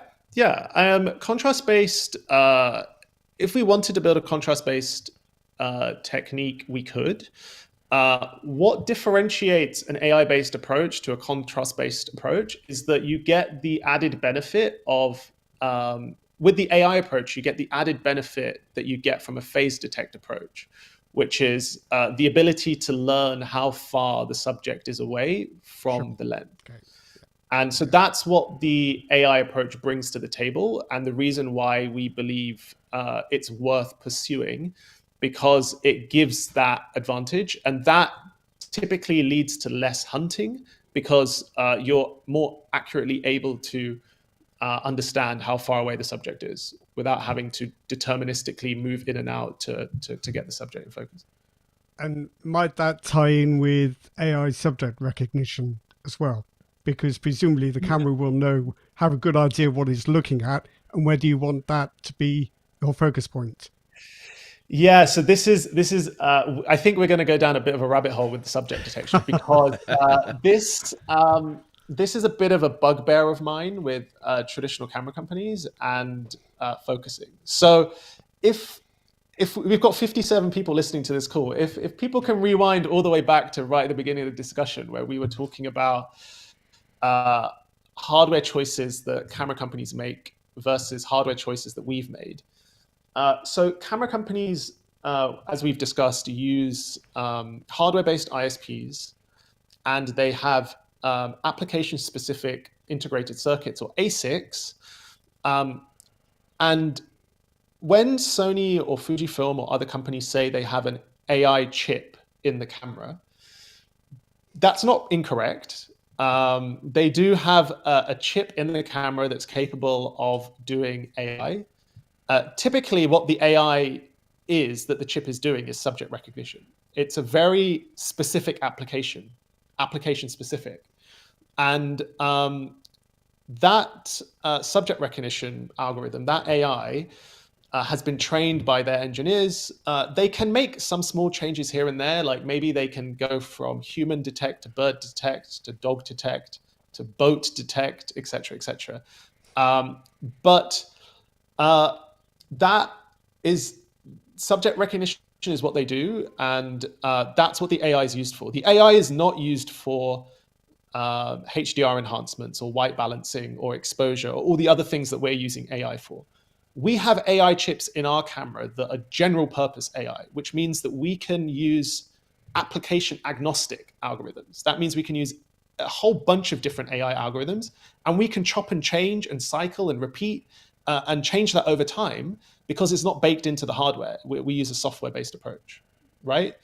So to go back to focusing, we actually do not use subject recognition in the way that camera companies use subject recognition. This is very meta, but we try to get the camera to focus much like how your human eyes focus. So when you are looking and toggling between your camera and what's in front of you and what's behind you and your hand that suddenly comes up in front of you, your brain is not sort of saying, oh, this is a hand that's in front of me, now I need to get my eyes in focus, or this is a camera that's in front of me, now I need to get my eyes in focus. Your brain is sort of or your eyes are telling is computing what the most important subject or what the most important thing is in the subject. And it's then focusing on that thing that's in the most important subject that's in the scene, and it's then focusing on that scene. And then you move to something else, and then you continuously move to something else. And so we have an algorithm that's able to intuitively understand what the most important thing in the scene currently is at that frame and focus on it. Some people think that by doing that, what if you have multiple people that come in the scene? What if a friend of mine suddenly comes into the scene, or a dog suddenly comes into the scene? Will our AI algorithm automatically move focus from me to the dog? If it believes that it's the most important thing that needs to be in subject, it probably will. But you, as a user, will be able to control that as well. You'll be able to set thresholds.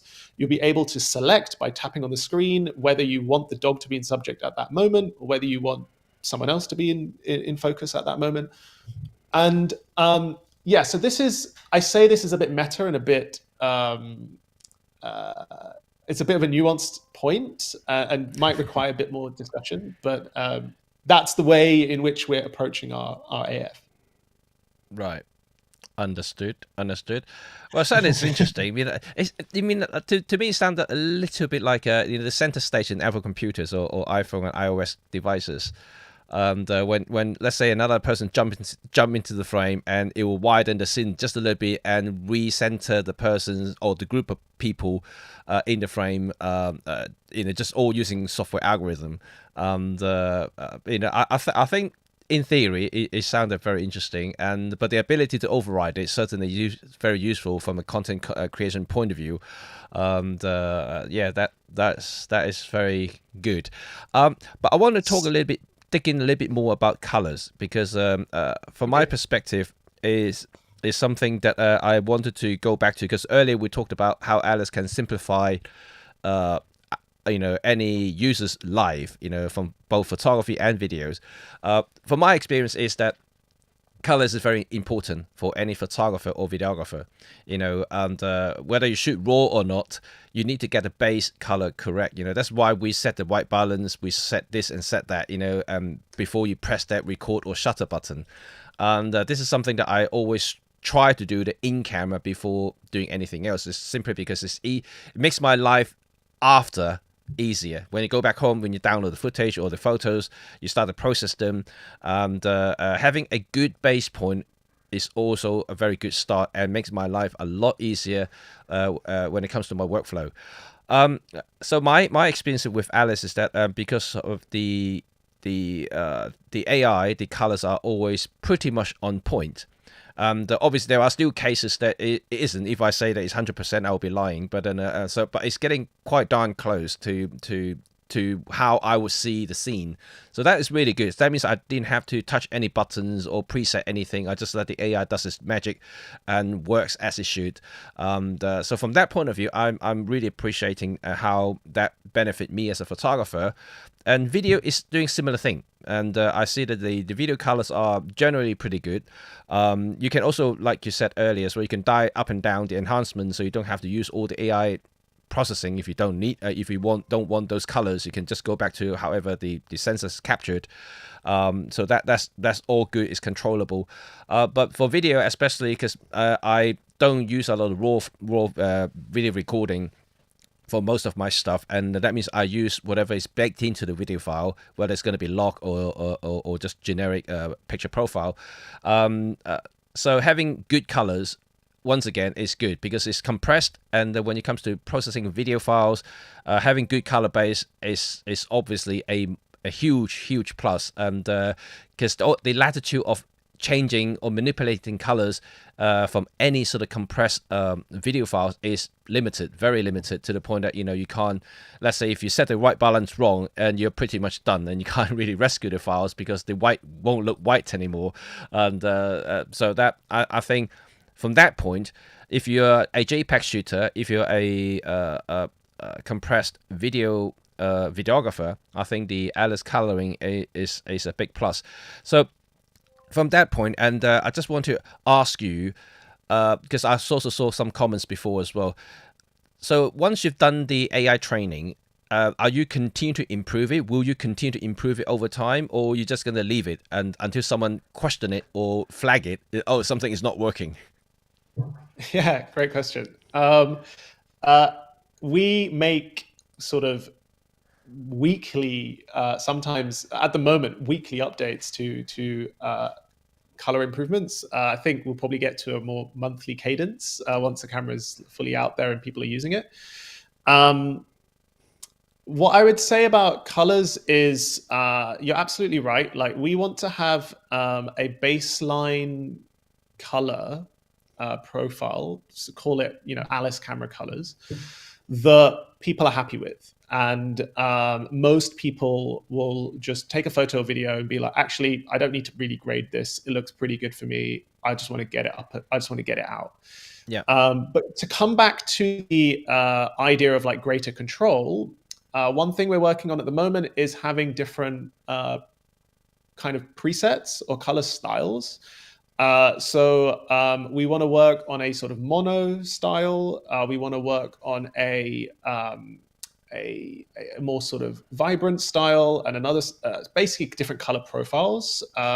Think the film simulation nature of the X100Vs is very interesting.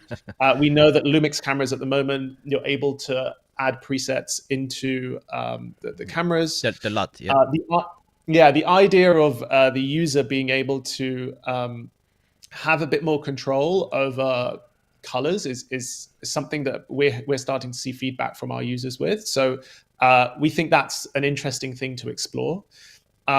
But again, theoretically, to come back to the openness of the camera, whether it's the colors or whether it's our AI autofocusing, there should be the possibility for our users to be able to basically tune the camera to their specifications if they want to. So imagine you have a golden Labrador, and that's your dog. But you want our AI autofocus algorithm to perform better on your golden Labrador. What you can do is you could potentially, theoretically, we can find a way to allow you to collect enough focus stacks of your golden Labrador and then retrain the focusing model for your specific camera to perform better for your golden Labrador. And similarly, if you are a wedding photographer and you're known for your particular color style, if you gave us a folder of images, maybe 100 images with that style applied to a DNG, there should be a situation where you're able to retrain your camera to be able to apply that transformation the next time you take a photo without affecting the baseline model. So the baseline autofocus model or the baseline color science model will remain the same, but you will be able to tune the camera for your specific use case. We think that's extremely exciting. And hopefully there are people listening and other people who might listen in the future that might find that exciting as well. But we've learned from our audience that level of being able to customize your camera to that level is very interesting. And I like to use Tesla, or another example is like Apple Watches. You can rearrange the look of your Apple Watch as you like. Some people have slightly different. If I wanted to change the look of this Apple Watch, I can sort of hold it down and have a slightly different watch front or watch style.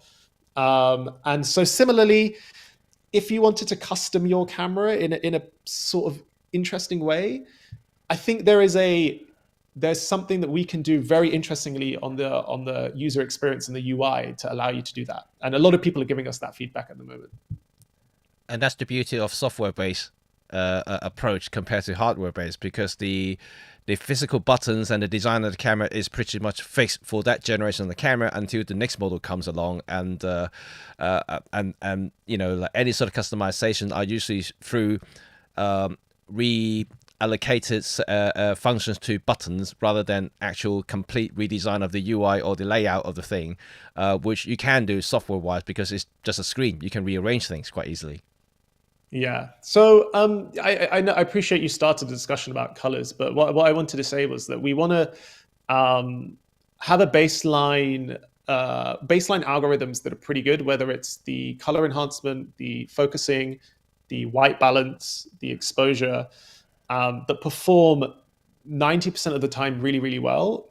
There will be edge cases where we haven't collected enough data just because of our team being super, super small. But some people have already said to us that they would quite like to opt in to helping us collect data, which is really, really interesting. So the idea here is that if we had enough power users in our community who opted into potentially collecting white balance data or exposure data or a whole bunch of other data, then the camera gets better as the community gets bigger, and that will only be. I think we can only make that work if people are very strictly want to opt in and help out. Yeah. But that's what you can do when you start to basically open up your eyes and start to have a think on a different wavelength about the development of what a camera of the future looks like. Well, the thing is that I have seen community-based developments in recent years, and I think that most of them are getting the idea of contributing data and making it better, and it's been quite successful. I mean, I'm not sure how the community in the photography and the videography world would think, and but I'm certain that there will be a percentage of users would definitely think for the sake of improvement, they're going to do something like that, and that is certainly a quite interesting prospect, when it comes to future improvement of the Alice camera. Yeah, and again, it's worth just being very, very explicit and saying that we're a team of 6 people. There's a lot of ideas and a lot of edge cases and a lot of cool things that we could potentially develop. So hopefully by the end of the month, we'll have this thing called alice.camera/roadmap, where you can basically see what the community wants, what our customers actually want us to develop. And that will give you a better insight into some of these interesting use cases. Maybe people really want presets, or maybe they really want LUTs, or whatever it is. And we'll use that as a sort of springboard to focus our efforts and energy. Sure. And there is a questions earlier asking about the camera itself is IBIS. So obviously that I know the camera doesn't have a physical IBIS to stabilize the sensor. You are using gyroscope data to stabilize digitally in camera. Can you explain how it works? Yes. I am not the best person to dive too deep into the technical capabilities, but from what I understand is we're using a very similar technique to what Apple uses in action mode on the iPhones. Right. And very similar to how other action cameras like Insta360 and others No, that's use. okay. Let's keep going. I'm just trying to bring my footage up because I can't get it to work, unfortunately. Oh no! So I can show Do you you have some exactly. stabilized footage? Yeah, I did, and but I can't get it to load for some reason, and unfortunately, sorry about that. Okay, keep talking, and then I'll see if I can drop one in. So there is a gyroscope on the camera, and the gyroscope is able to sort of calculate where in space the camera currently is, and like rotation camera and that sort of thing. And then we can hear you. Yeah, it's no, it's not quite right there. Sorry. And okay, I'm gonna abandon the idea before I start messing it up. Right. Okay. Let's keep going. Okay, so the gyroscope is we use that gyroscopic information and we feed it back, and we sort of apply it frame by frame when videos are being taken. So the final output is an extremely smooth video file. And you can choose between 1% crop all the way to 50% crop if you want to. But yeah, what's your experience been like with the stabilization, Jimmy? Generally, I think from still photography's point of view, it works perfect. It's good, and quite like that. And actually, no, sorry, not still video. And yes, you can definitely stabilize a very long lens quite effectively if you use a slightly heavier crop. But obviously the downside compared to traditional IBIS, in my opinion, is obviously you do have to crop into for the digital stabilization to work. So you lose a little bit of the pixels. But in terms of usability wise, I think is yeah, quite amazing, and especially I was trying to get the footage I was using for vlogging, and then because it was pretty stable. If you look at the footage itself, I will try to maybe post something on the Instagram later, so you guys can see exactly how it looks like. But it's pretty amazing how digital stabilization actually work. But I would say that the from as a user, I mean, if you want to counter the digital crop, and you will have to use, you have to think a little bit more, a bit more about what sort of focal length you may want to adapt to the camera to start with. So for instance, if you chuck in a 12mm lens on the Atlas and use it for video, for stabilization, you may want to use like a 15-20% stabilization. That means you lose the outer edge of it. So if you look at the footage, the 12mm will look a little bit like 17 or maybe even 20mm. So that means that you will have to start up with a wider lens to counter the crop. That's applying from the digital stabilization. So that is kind of my only advice to people. And this is the nature of how Atlas stabilization works for now. But there is currently, if correct me if I'm wrong, Visha, is that there currently no IBIS or digital stabilization in still photography mode at the moment. No, there isn't. And again, part of the reason for that comes down to this is the first time we're building this camera, and we've never put an IBIS system in a camera before. And camera companies have had generations and generations to be able to refine how IBIS technology works inside of their cameras. And so that's point number one. Point number two is that IBIS technology is an extra piece of hardware complication that you need to put into the manufacturing of the camera, which increases the price of the manufacturing. And number three, we've actually been reading some very, very interesting academic papers about how AI and deep learning can be used to counteract handshake movements when it comes to photos. So if there is a software solution to a problem, and if that software solution uses AI technology, chances are we're probably going to be reading about it and thinking about how to implement it inside of the camera. Because we are, again, if there is a software-based solution, it makes more sense to do it that way for a brand like us than using a hardware-based solution to achieve the same outcome or similar, a good enough outcome. Right, understand. Rod, do you have any questions about the operational side of it, and in terms of the Atlas camera itself?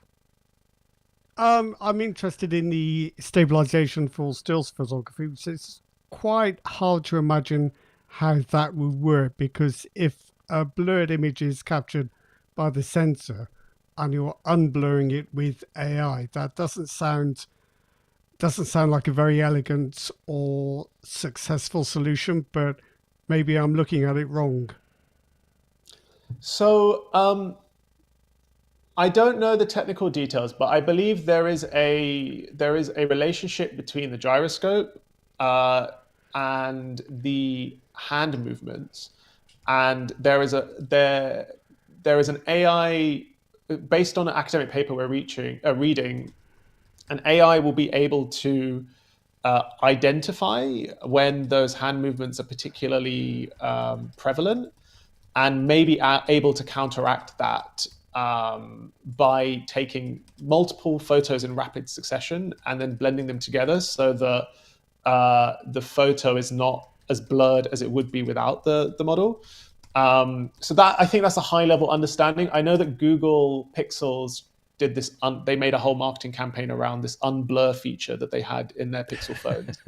I'm not sure how well that actually worked in reality. And so again, with a lot of this idea of using AI to stop hand movements and unblurring, again, at the moment is very theoretical and is not something we've implemented or properly looked at. Sure. But yeah, there probably won't be IBIS in the camera anytime soon, or probably ever, unless we have partners or people who know how to implement that technology.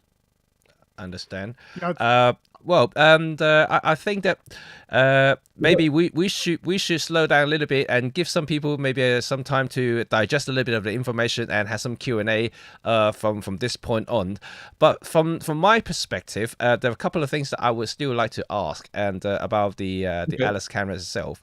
First of all, is the data and that's being collected. I mean, like stored in the camera. There's internal storage of the inside the Alice camera, and but you can actually have access to the files on the smartphone almost instantaneously for stills. Video at the moment, you probably have to do another extra step for now. But would there be a point in the future that the smartphone interface, the Alice app itself, can have instant access to both stills and videos? Yeah, so video is going to always be a bit more tricky just because of the size of the video. I think that we, for certain file sizes, like if it's like 30 seconds or below 30 seconds, like clips, Yep. we should be able to transfer much faster going forward, and there's something we're working on. It's very easy to send over images, as you've already seen. Like, as soon as you take an image, it's automatically on your phone. And but for large videos, like over 3 minutes or 5 minutes, these are quite heavy files when it comes Yeah, to sure. megabytes. But also, if you're shooting 4K, it's going to be bigger. So transferring that will take a bit of time. Yep. We're looking at potentially transferring those files in the background. It is possible to transfer a file from Mm. uh, this ZVE10 to my phone. It's definitely possible to do that. The process of doing that is another discussion because it's a really kind of complicated process. Yep. We believe that the user experience of transferring files with our system is much more seamless and much more intuitive. Sure. And also, when you are transferring files with a mirrorless camera, your phone is kind of handicapped at the moment. Yep. Like, you can't do anything else. You're just Yes. transferring files.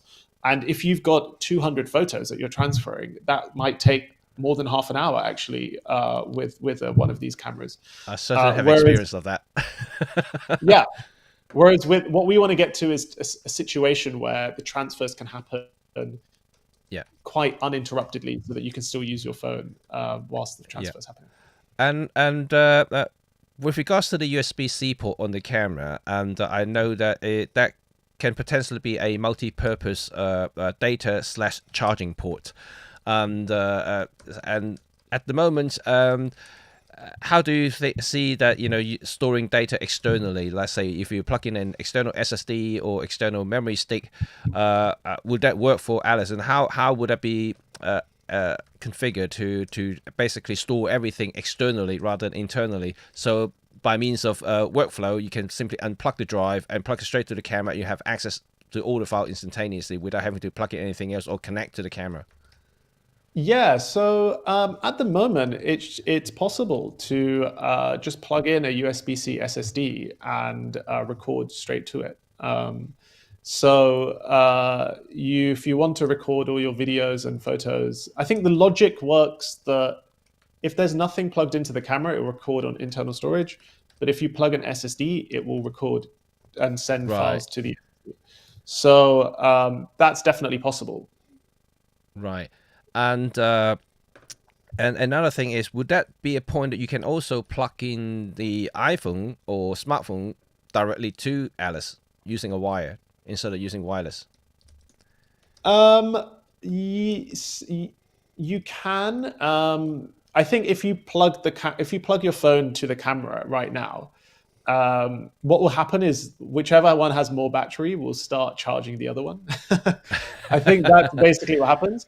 Right, Um, Whether you want to have a wired connection for the viewfinder, I don't think we're looking at that right now, because I think right, there was some complications between the lightning cable and companies. Apple basically had a rule in place that didn't allow many companies to use the lightning port as a way to tether real-time footage, apparently. So we decided not to use a wired connection. But Yeah. if Apple continues to use USB-C and they're happy for people to plug USB-C wires into the phone, then maybe we can have a wired connection in the future. But it's not something we're currently looking at. Yeah, I mean, obviously, the reason I bring that up is the likes of Sony, for instance, you saw, they probably have seen it already. The latest Sony smartphone can be plugged into the Sony camera and use it as an external recorder slash monitor directly on top of the camera and via a USB-C. I mean, certainly, I think that's I don't think Apple will be reverting back to Lightning because of the EU rule have them standardize all the ports. So pretty much they're going to move forward with the USB-C at this point, and so that could be Yeah, something that be quite interesting. actually, one thing I forgot to mention is it's actually possible to take your Alice camera like this, plug it into your iPad with a wire, and Yep. send the files to your iPad. Basically, the camera appears as a storage device, and so you can utilize all of the assets that is on the camera from your iPad. Right. So I think we will definitely start to look into that a bit more, depending on how.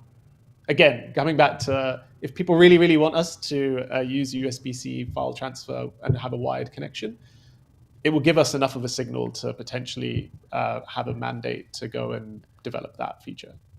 Yeah. I mean, it's only as an option, obviously, and I think it'll be quite a useful features to utilize external storage from smart devices, simply because people may not have SSD. They just because they're not hardcore users or professional users, and but they do have smartphone or iPads or other tablets, so they can utilize this spare storage to store footage. Let's say if they go on a 2 weeks holiday and run out of memory on the Alice cameras, and they need to download or offload some of those stuff onto other things, and that will be a useful tool. I think Yeah, and sorry, go I on, Rod. think we, with respect to me, I think the last thing you want to do is start downloading stuff to an iPhone or an iPad, because that storage is probably the most expensive storage you can buy. You might be better off just getting more micro SD cards, I think. Yeah, potentially. I mean, I again, it comes back to users. Who is this product for? We survey people quite regularly, and we're learning some very interesting insights about their behaviors. And so there was this idea of floating around of potentially having cloud storage as part of our offering in the future. Yeah. But what we've learned is the users, especially the people that we're surveying and the potential users of our product, these people already have subscriptions to either Google Drive or to Dropbox or to Apple Storage, and if they continue to use that, then great. I have a 2 terabyte storage with Apple, so any photos or videos I take with Alice camera is directly sent to my phone, but there's no storage. The upside on storage or memory management is insignificant to me because my phone's not crashing. Whereas there'll be some users who just use the 126 gigabytes that's available on their phone, and maybe they don't have cloud storage options available to them. So I think again we'll start to have a sort of filtering process where we'll start to identify some bottlenecks in Mm. user behavior with the camera once it starts to come out. Yeah. There will be a percentage of people who are using the camera who have 2 terabytes of cloud storage. There'll also be a percentage of people who just don't have any cloud storage, and we just don't know the answer to that yet. Okay. So, just to maybe slowly wrapping up things. So we've talked a lot about the Alice hardware. We talk a little bit about use case, and also talk a little bit about how the Alice AI can potentially benefit users. Is any audience that may have any specific question you want to ask Visha about the Alice, that you are very welcome to start firing away. And we already answered quite a few already as we went along.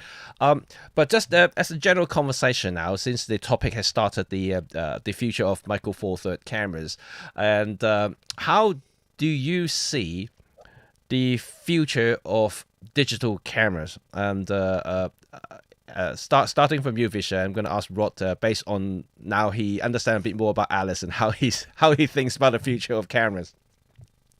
Okay, from my point of view, so I never grew up in the camera industry. Okay, so I'm coming into the camera industry from a very different perspective to maybe yourselves and other people listening to this live stream. I come from a data science and content creation sort of paradigm, and what I've learned through that from that world is that increasingly there are more and more people who are my age or younger who produce and output more content than generations before them, like by a factor of like 10 or maybe even like 50. So these are people who are very comfortable with recording videos and photos about themselves, about their lives, and about sharing those videos online to basically strangers that they've never met before. And the more and more this generation continues to share photos and videos, there will be a percentage of them, what seems like an increasingly large percentage of them, that are actually monetizing that process. They're actually monetizing the process of sharing photos and videos to strangers around the world, typically about their passions or about insights or things that they've learned. And those people, the ones that start to monetize their content, those are the people that are going to be more quality conscious when it comes to the cameras and the tools that they use to capture that content. And those are the people that are probably going to transition from a smartphone into the camera industry. So that they're currently typing into Google and they're typing into Amazon, what is the best camera for YouTube? What is the best camera for going to Lisbon? What's the best camera for making food videos? And Yeah, what they're they do. finding through Yes. this search, like if you get into their mind, right, what they're finding by searching these by going through these like search paths is they're finding like entry level cameras by like Sony and Canon, and there's like vlogger cameras that are targeted to them. Some of them are probably buying the DJI Osmo Pocket. There's a bunch of options, right? And if we go and speak to those people, we've spoken to over, we have a community of 30,000 people and we speak to them on a day-to-day basis. We learn from them that they want that mirrorless camera quality look, but they want the user experience and ease of use of a smartphone. And so what I believe the future of digital cameras will be is a product offering to that segment of society that want high quality, but they want drastically easier user experience and the ability to share that content. And so if we can take those market signals, those pains and frustrations, and we can build a product that solves some of those pain points, we believe that Alice camera is that sort of reincarnation of what the future of cameras looks like. The technology comes second to that. If we use AI to achieve those things, great. If we have a product that attaches to your phone to achieve that, great. But fundamentally, we want to be building a tool that gives people professional quality, easier, faster, and more efficiently. Understand. I think what we're talking about here, and I think what we've identified is quite a big societal shift. And we've got now two types of photographer, and it's quite important we don't get them confused. So I think traditionally, photographers used to take pictures of things and other people for these other people. We now have an entirely new sector, which is taking pictures of themselves for themselves to show to other people. These are two completely different things. And I think it sounds to me as if what you're aiming Alice at is this new demographic where the photographer is the subject. Right. Yep. And I think that's an interesting point actually, because they are quite distinct two groups of users, and no matter how you look at it, and to be quite frank, and I think that's where the future holds. Obviously, there's still going to be a bunch of traditional photographers who would be using photography as an art form and are still going to be doing what we are doing, right now for the past 150 years. But the new type of photographers, like you said, those who are photographing or filming themselves, these are the newer generations who are buying those cameras for. And to be quite honest, the majority Yeah. of them are. And that's why we're seeing the vlogger cameras flying off the shelf like hotcakes in the last a few years, simply because everyone wants to be filming and photographing themselves. And you see the market But is definitely there. if I can jump in as well, there is definitely a distinction between the photographer who is doing work for other people and the new generation that's taking videos of themselves. But increasingly, the photographers are also becoming content creators themselves. So these Yes. people are they go and buy flagship cameras like Sony A1s and Canon R5s, but they also have a B camera. They have an entry level camera, maybe a vlogging camera, to take videos of them taking photos of other people. So they want to build a brand around themselves. They want to build social media content around their brand, and they Yep. want to show people why they are worth investing the money in hiring them in the first place. And one way to do Sure. that is to create content on mostly vertical form content on Instagram to Yep. show people what the behind the scenes look like. And we are also targeting those people as well, because those people understand lenses and they understand quality, but they might not want to use their flagship main camera to make an Instagram reel, whereas an Alice camera could allow them to create that behind the scene footage much Mm. easier with a level of quality that they're happy with. Yep. And that's also people that we're looking to go after, sort of Sure. business owners and agency owners in the Yeah. space. I can definitely echo that. But I think from my perspective, let's not say that I'm a content creator. Let's speak of me as a photographer first. What I'm interested, or what I am seeing the future of photography, is computational stuff. Certainly, Olympus and now Micro OM System is the pioneer in some of the computational technologies that we are seeing in the photography side of it. The latest OM1 Mark II, for instance, has now live gradual ND filters digitally applied to the when you're taking the pictures.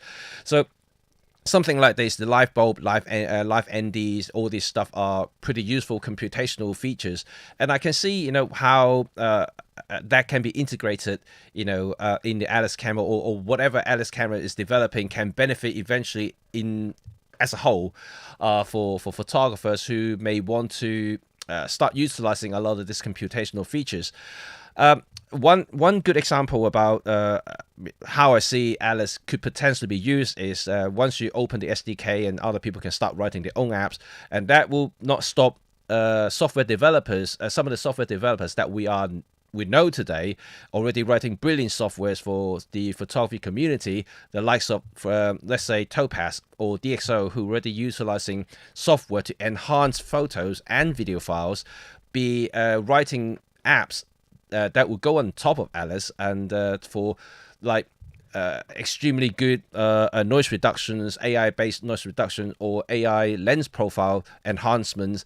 And when it comes to videos, Topaz can write something. I'm just saying out Yeah. loud, Topaz can write something.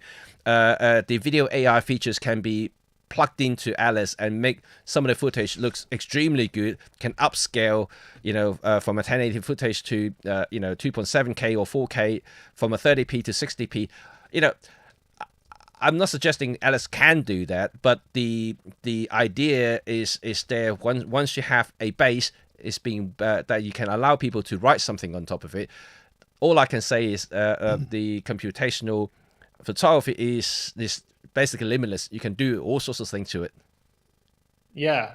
And remember, the thing that made the iPhone such a formidable force in the world was not just that it was a new, innovative product that looked sexy and had a touch screen compared to a BlackBerry, but it was the fact that the iPhone had the App Store and allowed applications like Facebook to Yep. exist, WhatsApp, apps like Uber and Deliveroo and all of these sort of household names that we have now were made available because of what's known as the App Store, a platform that enabled developers to build applications on top of. And so, if Alice Camera can be the pioneer in allowing sort of developers of the future or companies of the future to build their own custom applications independent of us, because again, we're under resourced. We just need to build a tool that enables people to do that and makes it really easy for them to do that. And who knows what the future looks like or what future apps could exist. But that's really exciting for us. But we're still a few steps away from achieving that right now. Yeah, but certainly the future is bright. And all I can say that I'm certainly excited about the computational side, especially now we have seen firsthand how OM system has done it, although it's still very much a closed format and not many people can do anything to it until they released it for us. But we've seen what computation photography can do. We've seen what AI subject recognition can do, or help us photographers to do certain things. So we are starting to see things, which is a good, I would say, introduction to the technology. I hope that more people will understand how your project actually works and understand more about the behind the scenes stuff. Because I know what you just said earlier about what Alice is targeting to, in terms of the customers and the future customers. And essentially, they're looking for an easy-to-use camera that can produce decent results. But the underlying technologies cannot be ignored from a photographer's standpoint. I think depending on what type of users you are, but certainly the appreciation is there, and I'm hoping to see, what the future holds for Alice cameras.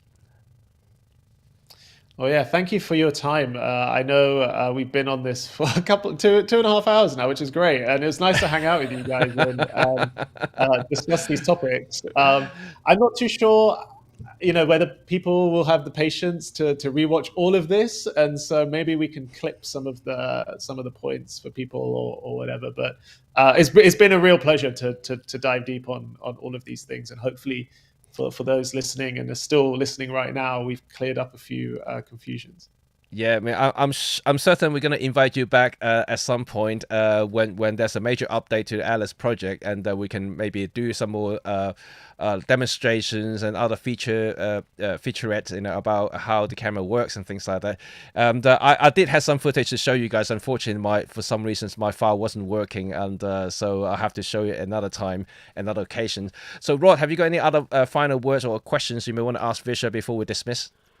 No, I think all your explanations have been very clear, Vishal. Thank you very much. It's much appreciated. And it's certainly nice to see the camera, because I haven't seen it before, and get a proper sense of what it does, how it works, and who it's aimed at. It's a very interesting project. Thank you.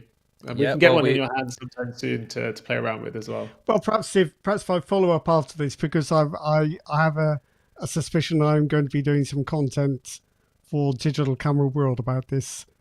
So your email earlier certainly piqued their interest. Amazing. Well, and best of luck first of all, and for Vishal, hopefully Alice project is going to be a big success, and certainly I'm going to keep an eye on the whole thing, and hopefully we're going to see major updates very soon, and we can see some of the new features.